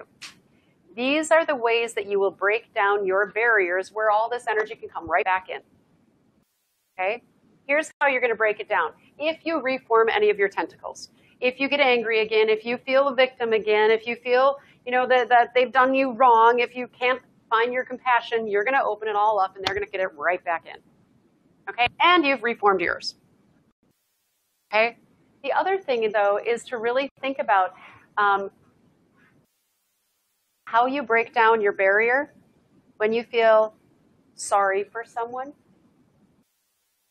And I mean that. We can feel compassion for them, but if you feel sorry for someone, guess what they can do? Their tentacles can attach to you because you are feeling bad for them. Yeah, but they're going through cancer and they have all this is going on in their life and it's a relief. And then they got in a car accident and I just want to help them and I want to. Well, guess what you just did? You just opened up your body to become an energy sucker. That person, whoever is going through something, can have your love. And you can explain to them, I do wish you weren't going through this, but you've got to check you. They brought that situation in for their growth. If you take the responsibility for their life you're going to do this. You're going to have a hold on their energy. They don't have to learn. They don't have to grow because you're holding it for them. I'm doing everything I can to fix them. You can't fix anybody. You can't make any, you're not, no, you cannot fix them. All you're doing is enabling them. You're holding on to their energy so they don't have to because you feel bad. And now what happened? Now they've got this energy sucker going right into you, draining you of all your energy. Please understand, I am not saying not to be compassionate. That's different. Compassion means I understand you're going through a hard time. If you would like some help moving on Saturday, I'd like to help you. But I'm not going to, oh my God, what can I do to help you? I'm going to drive you everywhere. I'm going to give you all my money. And I've watched clients do that. Doing everything, sacrificing themselves because they want to see someone else happy, and all they're doing is doing their homework for them. They're taking their journey away. You can't do that. I don't care if it's your mom. I don't care if it's your child. I don't care if it's your spouse, your boyfriend, girlfriend. It does not matter. Everyone is on their journey. And I'm not saying be heartless. I'm saying watch your energy. You did not come to this earth to be open and a vulnerable sucker. So the feeling sorry for, I wonder if that comes from like fear and compassion. Oh, perfect. What Oceana said is, I wonder if feeling sorry for her comes from here and compassion comes from here. Yeah. Love, compassion, beauty, understanding, wisdom. This, sacrifice, self-sacrifice, over-giving, feeling bad, and now I feel like I feel wounded for you. Well, you just broke down all your barriers, and now you're just an open field for people to sit and put their energy tentacles in. There are people I've gotten on the table who were such givers, and all they ever want to do is fix people.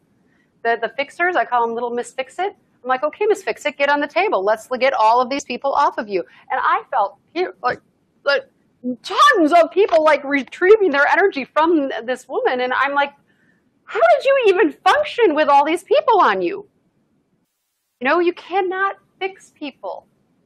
Only they can fix them. You could just be a great resource and a great support. Yes. Most of the time, that's it. We try to fix people the way that we wish people would fix us, but the reality is nobody else can fix us either. Yes.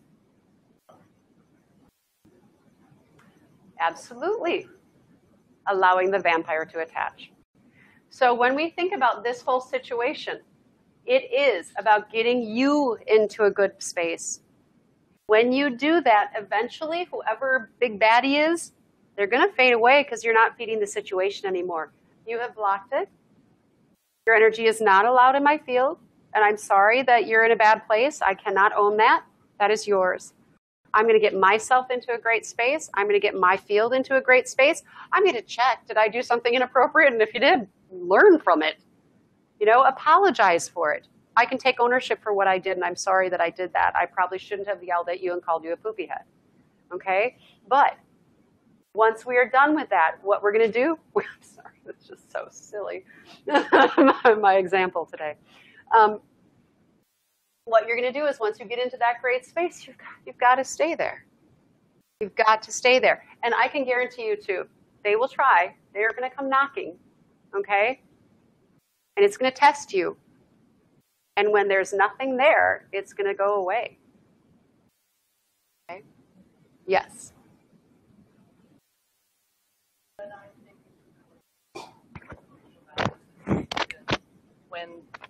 When we start doing that, it's unfamiliar possibly.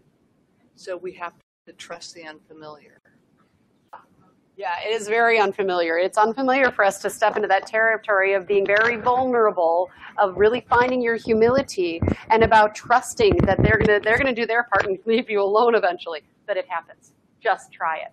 And I've learned through a lot of hardship of going through this, that once you learn the techniques of letting go, finding your wisdom, finding your compassion, and just saying, I cannot own your stuff, they just fade away and it just never comes back to you. No matter how much they said they're going to ruin you or you're going to pay, they don't come back. Okay? Any thoughts or questions on that?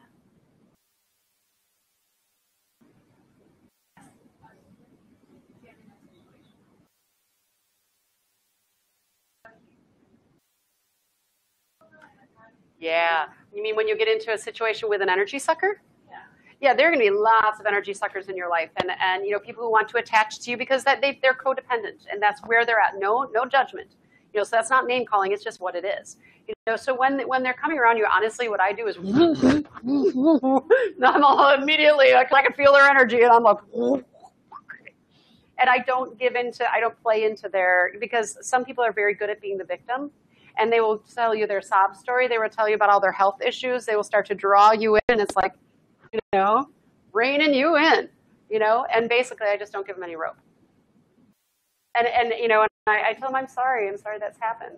Well, can you help me? Well, I think maybe a really good idea would be for you to help you right now, you know. And you know, because even clients, I really put out there, do not bring me anyone who's not willing to do the work, because I have no interest in playing games like that. It just doesn't pay, you know. So I really am in, you know, you got to be in a place with you for a while. When you really want some help, let me know. You know, or if they do come in and I can feel okay, they're going to work a little bit, I will call them out on being a victim, and I call it out. I do it all the time. You're right now a victim. You cannot be a victim in this situation, you know, because it doesn't help for me to placate, and it wouldn't help you to either. Any other questions, thoughts? Yes. Sometimes that feel a little bit distant. Create a sense that you are maybe cold or distant for not giving in to what. Yes. So Agree. sometimes it's hard to hold that space. You know what I mean? And it is very hard sometimes to hold that space, and I have had some difficult reactions, but I can tell you that here's what happens. The more that people start to work with you, I'll tell you a comment that a client made to me once, and she made some incredible strides, and I called her out from the moment she got in, and I didn't call her out, but really I just said, you know, I wasn't going to lie to her about her situation, and I just worked with her on the wisdom behind it all. And what she said to me, she finally said to me after about, I want to say maybe about 6 or 7 sessions, she said, yeah, so I've been in therapy for like 20 years. And she said, and I know exactly how to manipulate all of the counselors. I know how to do it. I can manipulate them until the cows come home. And she said, and you know what I realized? I can't manipulate you. She's like, you're going to call me on it. She's like, the reason that I have made more strides in the short time that we've been together that I never made in 20 years is because you didn't let me play you. People eventually appreciate it. At first, did she? Oh, good God, no. She was so angry, and there were some explosions that happened. But you know what? And what I told her is, you don't pay me to lie to you. You don't pay for me to sit here and pacify you. You don't do that. So as practitioners, I know it can be very hard, but it doesn't pay. The other thing with friends, too, here's what doesn't help. I know they're a big fatty. You should be mad. You have a right to be mad at them. That does not help anybody. Okay, that's feeding the drama. So what it does is it's kind of like, well, you know, we don't know where they're coming from. You know, are they ready always to listen to wisdom? No. But you can at least stay in your space of, I'm not going to feed the victimization. Yes.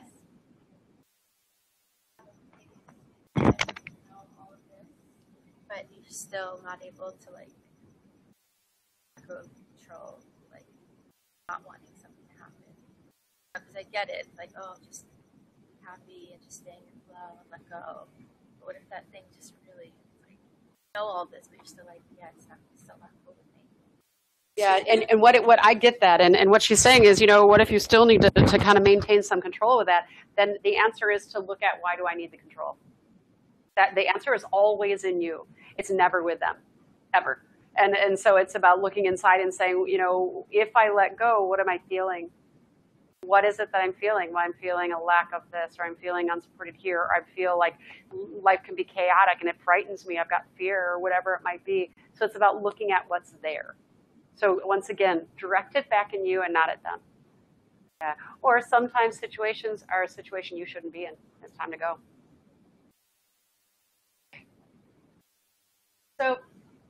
here's what we need to do in this situation. If we're going to do these things, we've already thought about our energetic vibration. We understand that energy flows from our field. We know it flows from person to person. Here's what we need to do. Check your energy. Your role and everything with other people is to clear yourself from anything that keeps you from loving yourself and being true to your higher self, because that's your energetic signature. So step one, with any relationships with other people, check yourself first. Where's my energetic signature? Well, it's in the toilet. I feel lousy. Well, if it's in the toilet, don't expect not to swim around with all the, So you got to check.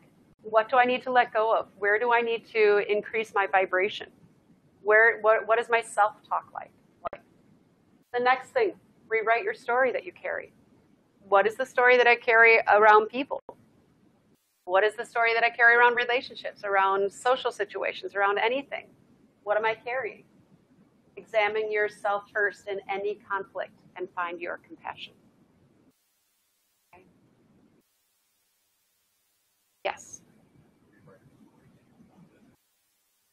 Rewrite the story to one that empowers you. And rewrite the story in a place where you can be in beautiful positivity. And if you can't write it nicely, then you got to go back here. What do you need to clear from you so you can write a nice story about you? People like me. People appreciate what I do. People treat me well. Okay? All right. Everybody take a big, deep breath. That was energy of relationships. Whoa. Talk about a difficult lesson. I will tell you, it's a hard one. And it takes a big soul to be able to do it. Okay, but we all can. Everybody. The baby and infant souls. Well, not always, but some. All right. So now let's talk about keep all of that stuff in mind. And now let's talk about how do you heal yourself. You know you guys are beautiful, amazing, powerful beings who don't have to hold conditioning and who have all the ability to move energy and bring good things to you because energy moves through thought and feeling. So we're going to talk about healing yourself. And what I'm talking about is Reiki. It is Reiki energy. I can teach the basics in 10 minutes. Okay? Reiki 1 will take me an entire day to train because there's table sessions and there's all this stuff, but actually moving the energy that you need to heal yourself is easy. I want you guys to think inside of your heart. Inside of your heart area, you have something called your thymus gland. Okay, the thymus gland is like, it looks like this. It's like almost like a little heart in a way, kind of shaped kind of strangely with one side longer than the other. All right, this thymus gland is very developed when you're a baby and an adolescent.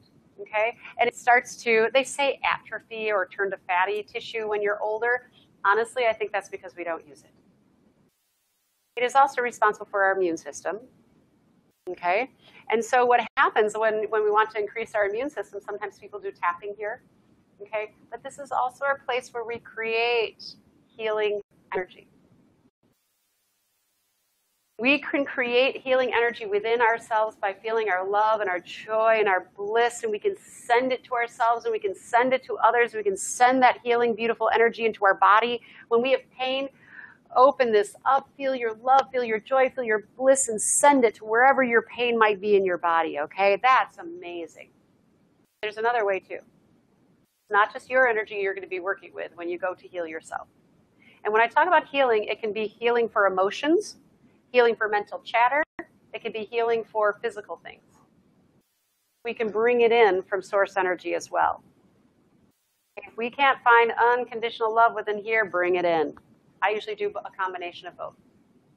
So I open up my heart into a beautiful, loving space. Clear my mind. I get into my pineal gland. And I intend. Okay? I intend for energy to flow from source energy into your head, into your heart, and into your hands. And I intend the energy to heal, balance, or release. I feel the energy flowing out my hand when I bring it through. Okay, my hands. And every single human being has the ability to do this. All right, every single human being. So we're going to go through a little bit of energy hand healing. I would say probably 90% of the room are healers in this room, so you all know what I'm talking about, okay? But not everybody who's going to listen to this will be. So we're going to go through it very quickly, but I want you guys to really think about this. When we think of source energy, we're thinking of unconditioned, powerful energy. We're going to bring it down through our third eye. If we're in chatter or thinking, you're not bringing it in. Okay, you're actually projecting it here somewhere. You're bringing it in.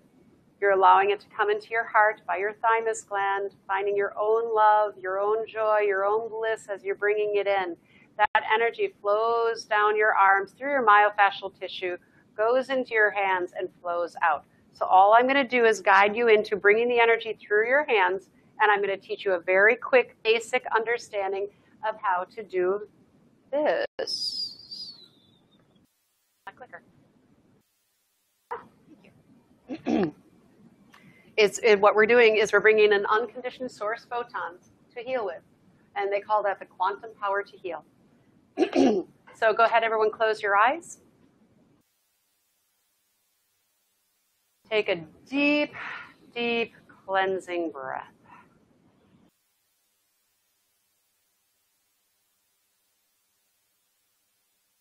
I want you guys to sink into your energy.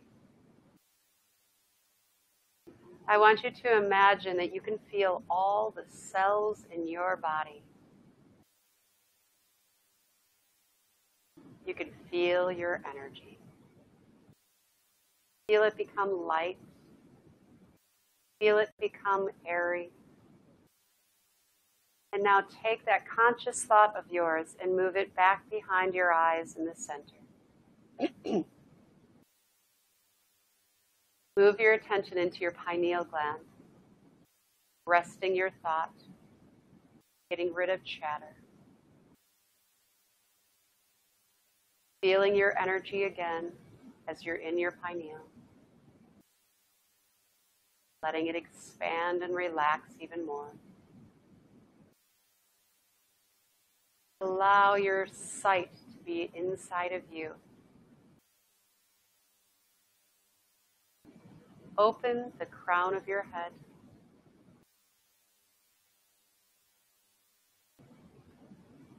And intend that healing, loving, beautiful, pure source energy may enter in through the crown of your head. It's going to enter into your third eye.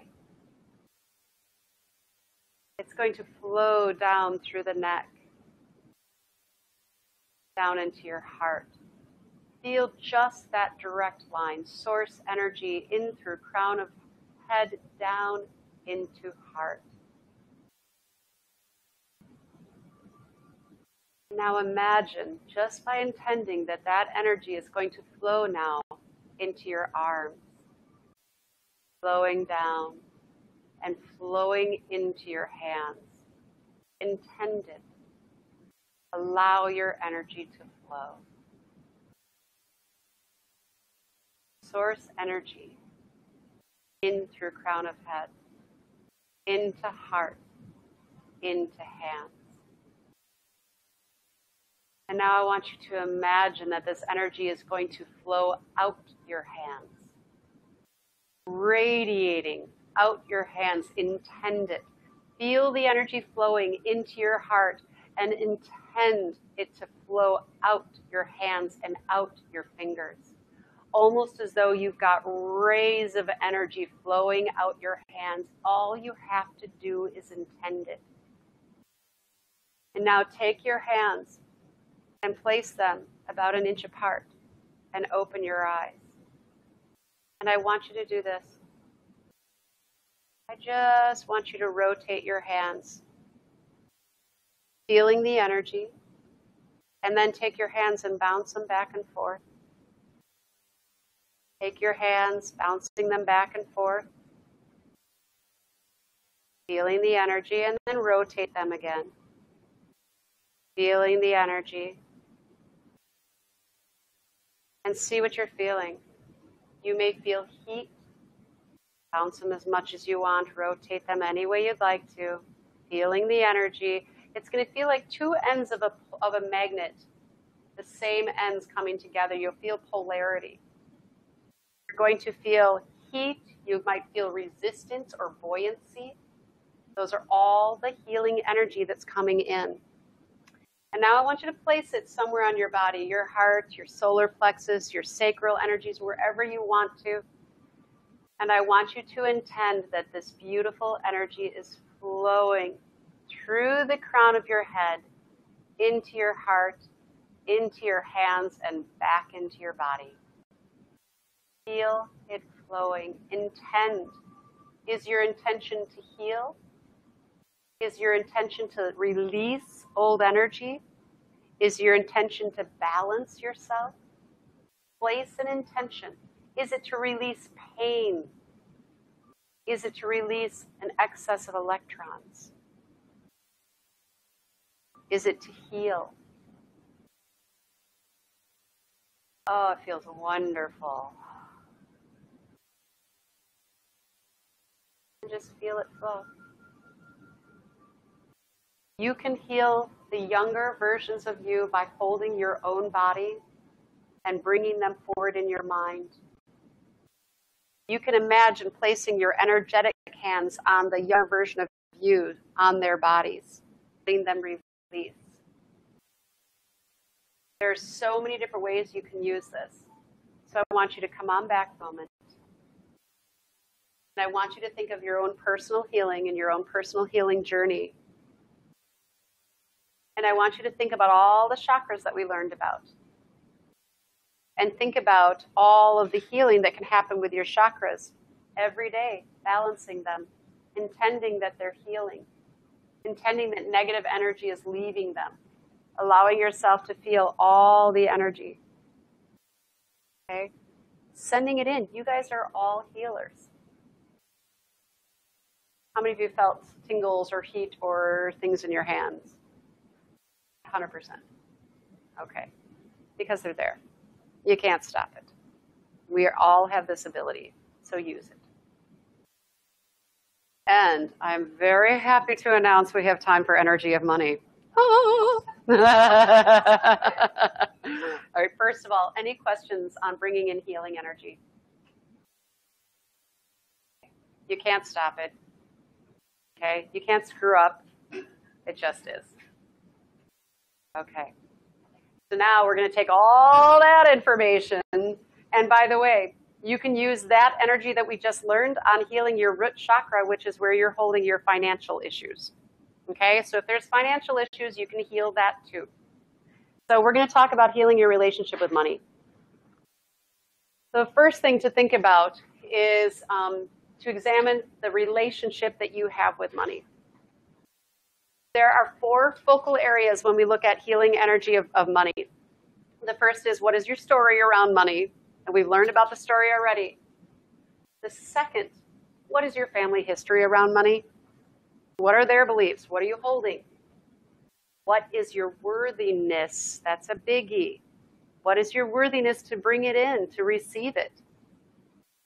And really, what is your juxtaposition? Are you on an equal level with money, or are you a victim? Okay, so we're going to look at your victimness. The first one is to think about what your story is around money, and I want you all to reflect on this. Are any of these your statements? Money is the root of all evil. Money is hard to come by. Money causes fights. Money goes to everyone but me. Money is needed, or I can't pay my bills. I need it. I never have enough. Money causes me stress. Money shouldn't exist. Money causes greed and bad behavior. Anybody have any of those statements up there? Mm-hmm. Any one of those statements or any statements like those are creating whether you have money flowing into your life or not. When I first moved here, my guides brought me through a very, very, very difficult lesson, and it was around money. I didn't know how I was going to live. I didn't know how I was going to make it here. I had no idea. And I was like starting to get into this little, oh my God, what did I do? I left my cushy job. I left all the money coming in. I sold my house. I don't even know if I'm going to have a client. I don't even know what I'm doing. And what they said to me is, Kelly, you cannot be a victim to money. I'm like, what? Like, what is your story around money? And I said, well, I have to have money. I have to pay my bills. And they said, well, okay. So you're giving it all that power. I'm like, what? You're worried about it? Well, of course I'm worried about it. I have to have it. Kelly, you have to think of it like this. You have to think of it like money is like air. I'm like, what? And they're like, money is air. It's energy. Okay, so it's like air. Air is always there. It flows in, it flows out. It's just there. And I said, you mean I honestly have to get into this place where you're not going to let me worry about it? No, we're not. Oh, wow. Well, that's going to be interesting. And I'll continue that story as I go through this, because it's going to come more when we get into victimization. Because I realized my story stunk. My story is I was worried. My story was I have to have it. My story is it had all the power. Okay? When that's the case and you're worried and you're stressed, what are you sending out to the energy of money? Negative electrons all over in there. Because remember, just like relationships hold money or hold a vibration, so does your relationship with money. It holds a vibration. Mine was pretty low. Okay? I needed to raise my vibration around money.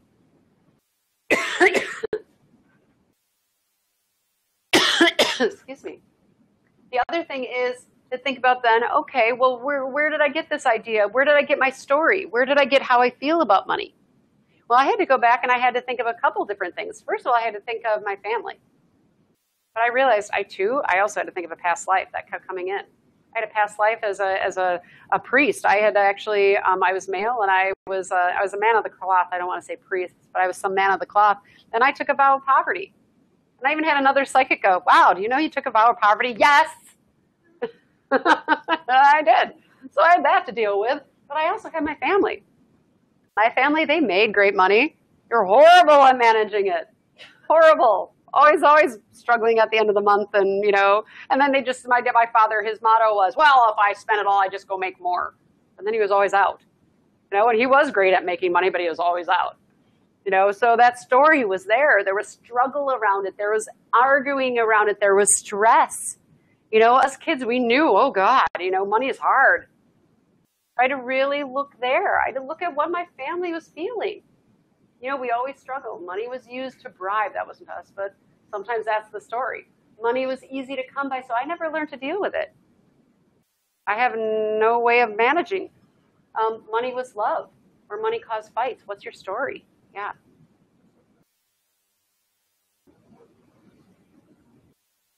Oh, it's a total entanglement with money. Absolutely. Okay, so the next thing, we examine our story. We look at what is my parents' relationship with it? What did I learn about money? And then the next one is to think about how worthy are you to receive money in abundance. This goes right back to that energy signature. Okay? And if you can't say the statement, know that you deserve to receive good in all ways. If you can't say that same thing is going to apply to money. There was a point in my life I did not feel like I was worthy of anything. Okay, and that meant money too. So we have to look at us. So is there clearing that has to be done around there in your worthiness, in your energetic signature? Because remember that chart that goes from the lowest levels of human consciousness up to the top? Not only do you bring in the relationship match your energy signature, money is the same way. If you're down in the dumps, you're going to bring in the money that's going to match that. Okay? So a lot of this has, again, to going back to heal yourself. But then there's this one. Are you a victim? So I'll go back to my story. I'll go back to that story of me being a victim. I was a victim to bills. I was a victim to the societal system. I was a victim to the government and the way that they set up that. I was a victim to big banking. I was a victim to the fact that we had to have money in the first place. I was so much a victim, it wasn't even funny. I placed myself in that victimization role. I gave money power. If I don't have it, I am sunk. There's this little leap of faith you have to do. Remember me telling you the story that for me to get a smaller body, I had to love my bigger one? It's the same thing here. Okay? These laws or rules of energy apply all across the board. For me to get money, I had to not care about the situation I was in. I had to stop the chatter. I had to stop the stress. I had to stop the worrying. I had to stop the telling people about it. I also had to stop the lack. I can't afford that. Oh, way beyond my budget. I won't be able to ever do that. I can never have a house like that. I will never get that car. Those are all victimization roles I place myself in. Limiting completely. You put yourself in lack. You became a victim. It's interesting what guides have said to me, and everyone's guides who I talk to about money, they're all like, we want to give it to you, but you keep blocking it. Yeah. We want to give it to you, and you keep blocking it. You block it with your chatter. You block it with being a victim. You block it with your story. You block it with your lack. You block it with your self-esteem. You know, we want to give it to you. We want you to be happy. Okay. Now, having said that, I do want to explain some people are meant to be in poverty. Okay? It depends on what, and this is where life is very complex. It depends on your journey. And it depends on what you're here to learn. Okay? So there are the homeless man on the street, very much so, may very well be intended to be homeless on the street. Okay? So there are those situations, but that's not everyone's situation. We can make ourselves better. We can make our situation better. You do not have to be in lack. The other thing is this. Please don't do this type of victimization. Well, there are starving people in Africa. I don't want to, manifest all this money and then they don't have it. Okay, you know what? There's an endless supply. It's energy. If I wish it all for me, aren't I being selfish? No. There's more for them too. Okay? It's going to be created. You do not have to put yourself in that type of a martyr role. Okay? Being a martyr never helps anyone. Okay? So it is about getting in there, asking yourself some key questions. And just like we have done everything in here, it's about shifting your story. It's about letting go of the energy. And I'm going to tell you some tools of the trade that I have used with people. But before I do, I want to share one more thing with you, and that's this. Please keep in mind this, the conscious versus the subconscious mind. Changing your story is changing your conscious mind, okay? Really looking at whether you're a victim is trying to change the conscious mind. The subconscious mind, okay, is all of your beliefs, your emotions, your habits, your values, okay? Family values around money, your value around money, your protective reactions, your long-term memory, your imagination, and your intuition. These can all be very subconscious. 90% of your mind is there. So that's why you can't just think, I'm fine, everything is fine, everything is going to be great, I'm going to have lots of money, it's going to be great. Okay, I got it. I got this one. When underneath you're like, you don't believe that. You believe you're a victim. You know you're not going to have money. Look at what you've got to listen to that down underneath chatter. Okay? Because we can do quite a number here. Remember me when I said, I love myself, really. Everything is great. Everything is fine. I'm positive. I'm this, la, la, la, la, la, la, la, la, la. Yeah, and underneath, what did I do? I hated myself. Okay? It's about not here. It is here. We do create a better story because it will eventually change us in our belief. Okay? It's getting us into a mantra or a practice. Change our core belief. But everything when it comes to money is looking at what's underneath the surface.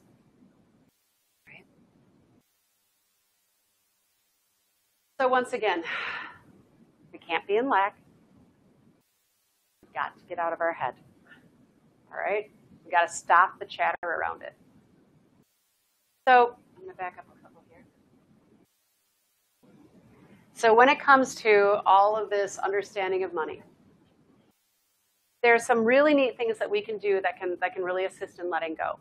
First of all, if you go back to the whole understanding of your chatter or your story that came from your family, I'm going to tell you to do something and you may or may not like it, but I'll explain why. You've got to give back the beliefs to your family. You've got to surrender them from you.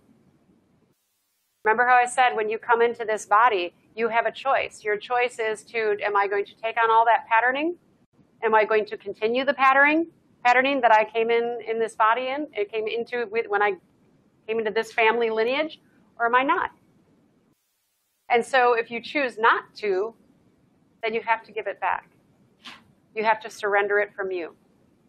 And when I do that for my family, and I surrender back to them the issues that they had with money. My grandmother was in the Depression when she came over from Canada. When my mother's parents, were raising her, they counted my grandfather had ledgers of where every penny went. Talk about being in control with money and fearing having lack. There's a lot of fear there. My parents, they just were disasters with it, and then they just lived that way, stressed and fighting. I can't own that. So what I had to do was to give it back. I can't own your stuff. I can't take that into my being. So I surrender it and I give it back. Out of love and honor and respect, I give it back to you.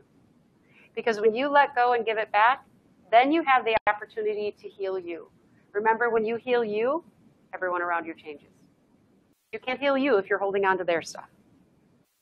So it's not mean to give it back. It's not mean to say, I'm dumping this back on your lap. You have to surrender so that you can change here. Make sense? Okay. Sit down and examine your story. Write it out. And then change it. Write out a new mantra. Write out a new story around money. When it comes to internal chatter will take you down. Examine the chatter. Okay? Watch how you respond to everything. I can't go there. I'm in lack. I can't have that. I'm in lack. Now, guys, that does not mean let's go and buy a yacht and just say, I'm manifesting. Pay for it. Okay, that is just stupid. But we can actually allow ourselves to say, you know what, right now my mantra is I'm manifesting that. Instead of saying something like, I'm sorry, I can never do that, I can't afford it, just say, I'll see if I can, or I'm working on manifesting that. Okay, keep it in the positive. Or you know what, that's a very good possibility. I might be able to make that happen. Okay? It's keeping yourself in this beautiful space with it, just like everything else we've learned. Thoughts, comments around money? Yes. Yeah, create a new story. Because you're identifying what you're holding. Even if you don't have to write it, physically, you got to examine what's there. No, you cannot sweep it under the carpet. That does not work. Nice idea, though. Yeah, sweeping it under the carpet would be doing this. You're just sweeping it there. Okay, and that's being manifested. All right, so it's examining that. When it comes to bringing money in, it's good to have a good mantra. Like, I don't know, money comes to me from out of nowhere. Somehow I'm always provided for.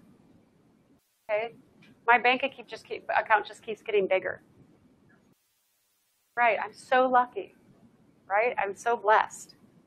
I don't know what happens. I always have clients that just always flow in. I don't know why that happens. It's really cool. Okay, you create your story. What is it?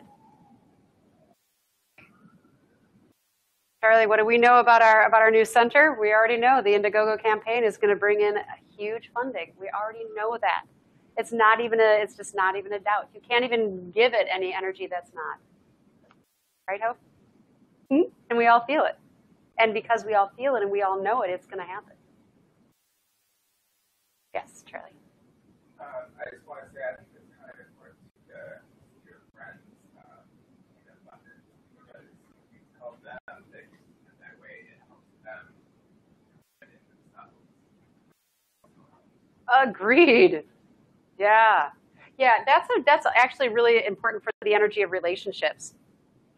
If you see someone is ill, you're sending negative energy to them. It's always important when somebody's going through a hard time to see them in perfect health, perfect beauty, perfect space. Because if you're seeing them as ill, you're actually adding to that illness.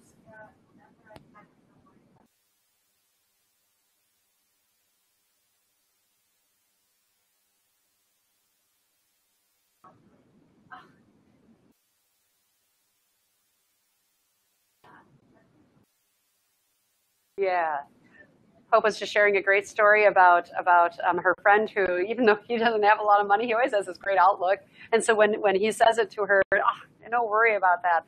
All of a sudden, it's all just fine. She feels it. She's like, I got this. I'm good. And that is a really good reminder to bring that beauty to others. Yeah, don't feed negative stories. Okay. Any other questions? Okay, let's end with a 5-minute meditation around this. All right, ready on that one? We got this, in Hope's words. All right. I'd love to add Heal Center and the Indiegogo campaign into this. Yes, thank you. Appreciate that a lot. So let's take a nice, deep, deep breath into the base of our abdomen.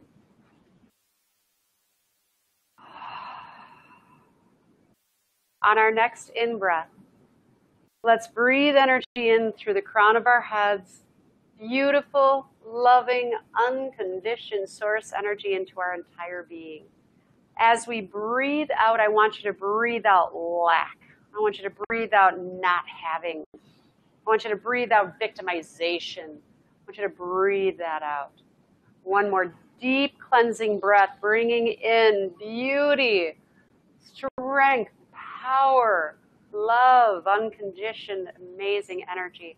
Breathing out any of that stress around money. Yeah.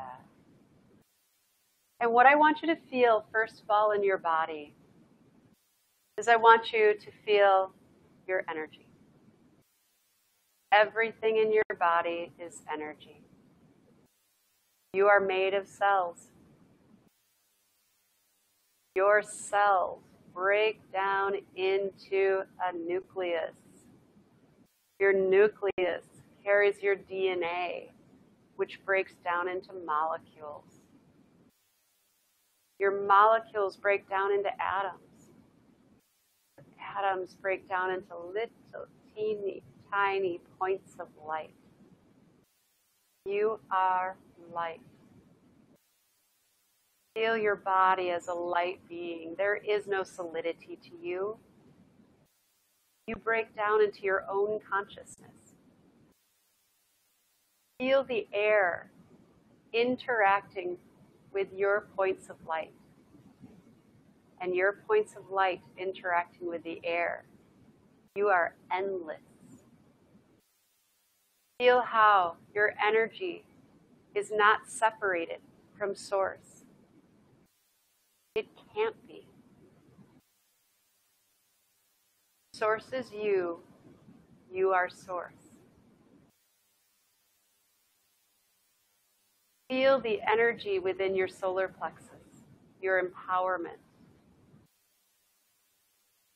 You are empowered to be as beautiful in this life as you want to be. Feel the energy within your heart. Feel your love of this experience. This is amazing that we get to come here and do this. And it is amazing that you get to have your eyes opened in this way. Amazing. Feel the energy right now in your root. In your root, this red vibrating energy, you carry your foundation of wealth. I want you to take any story that you have that is negative around money. And as you radiate your red root energy, release those old stories that don't serve you. I'm a victim to money. I need money. Money is not easy to come by. Money eludes me. All of that old story around money, letting it go. Feel yourself freeing yourself from those chains, from those bonds that are just keeping you from manifesting. Don't hold them. Surrender them. I don't carry an old story anymore. I'm powerful. I'm amazing. I am beautiful. I don't have to play that way. Feel that. Releasing and surrendering, clearing yourself out. And now allow that source energy, like little golden flecks, to flow down through the crown of the head, flowing down into your being, flowing down into your core, flowing down into every part of your body and flowing around your body. You are surrounded by source energy. And I want you to create a story around money that you know is beautiful for you. I can have money. I can have abundance. I am worthy of this. I release and surrender from my being anyone's version of money that is not my own. I surrender my parents' version of money. I surrender my ancestors' version of money. I surrender my children's version of money. I surrender my friends' version of money. I surrender. And I am in a beautiful blank space where I get to write my version of money. Here's my version. I am source energy. I can bring in abundance. It is all my old programming, my lack of self-worth, my self-esteem, my self-doubt that keeps it from coming to me. I surrender.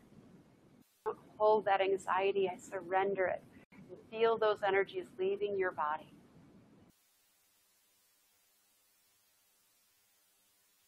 My new story. Say a mantra to yourself right now. What is it? Say it inside your being and shout it to the heavens.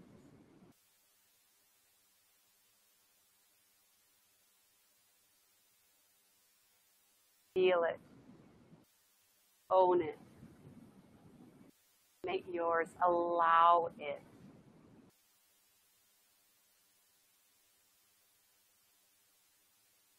Feel your energy shifting. Feel your programming changing. And feel these words. I am abundance.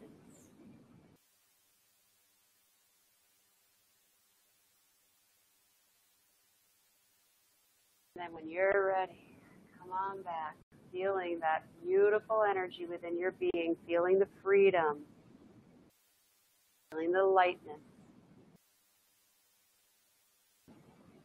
And welcome to the world of wealth, my friends.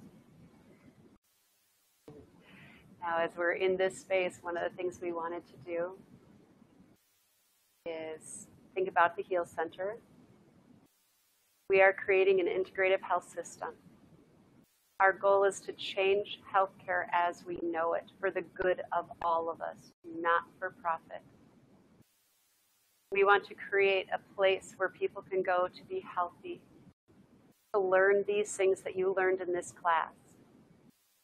We are developing a center that will allow people to be in their happiest space without invasive pharmaceuticals, without invasive surgeries.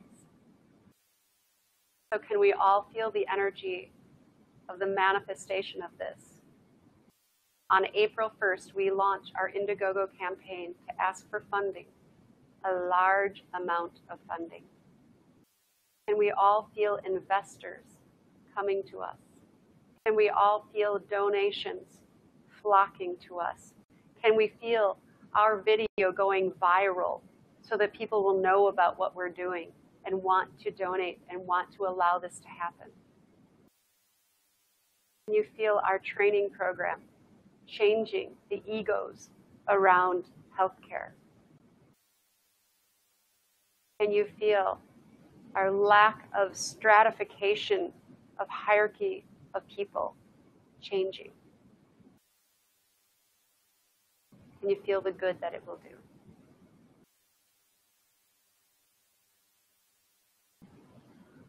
Oh, that feels good. Let's come on back in the room. And I feel much, much gratitude for that because I felt a really beautiful shift in here. Thank you, everyone. All right. Class is adjourned. Yay. You made it through. I have evaluations for everyone, so if you would take a moment.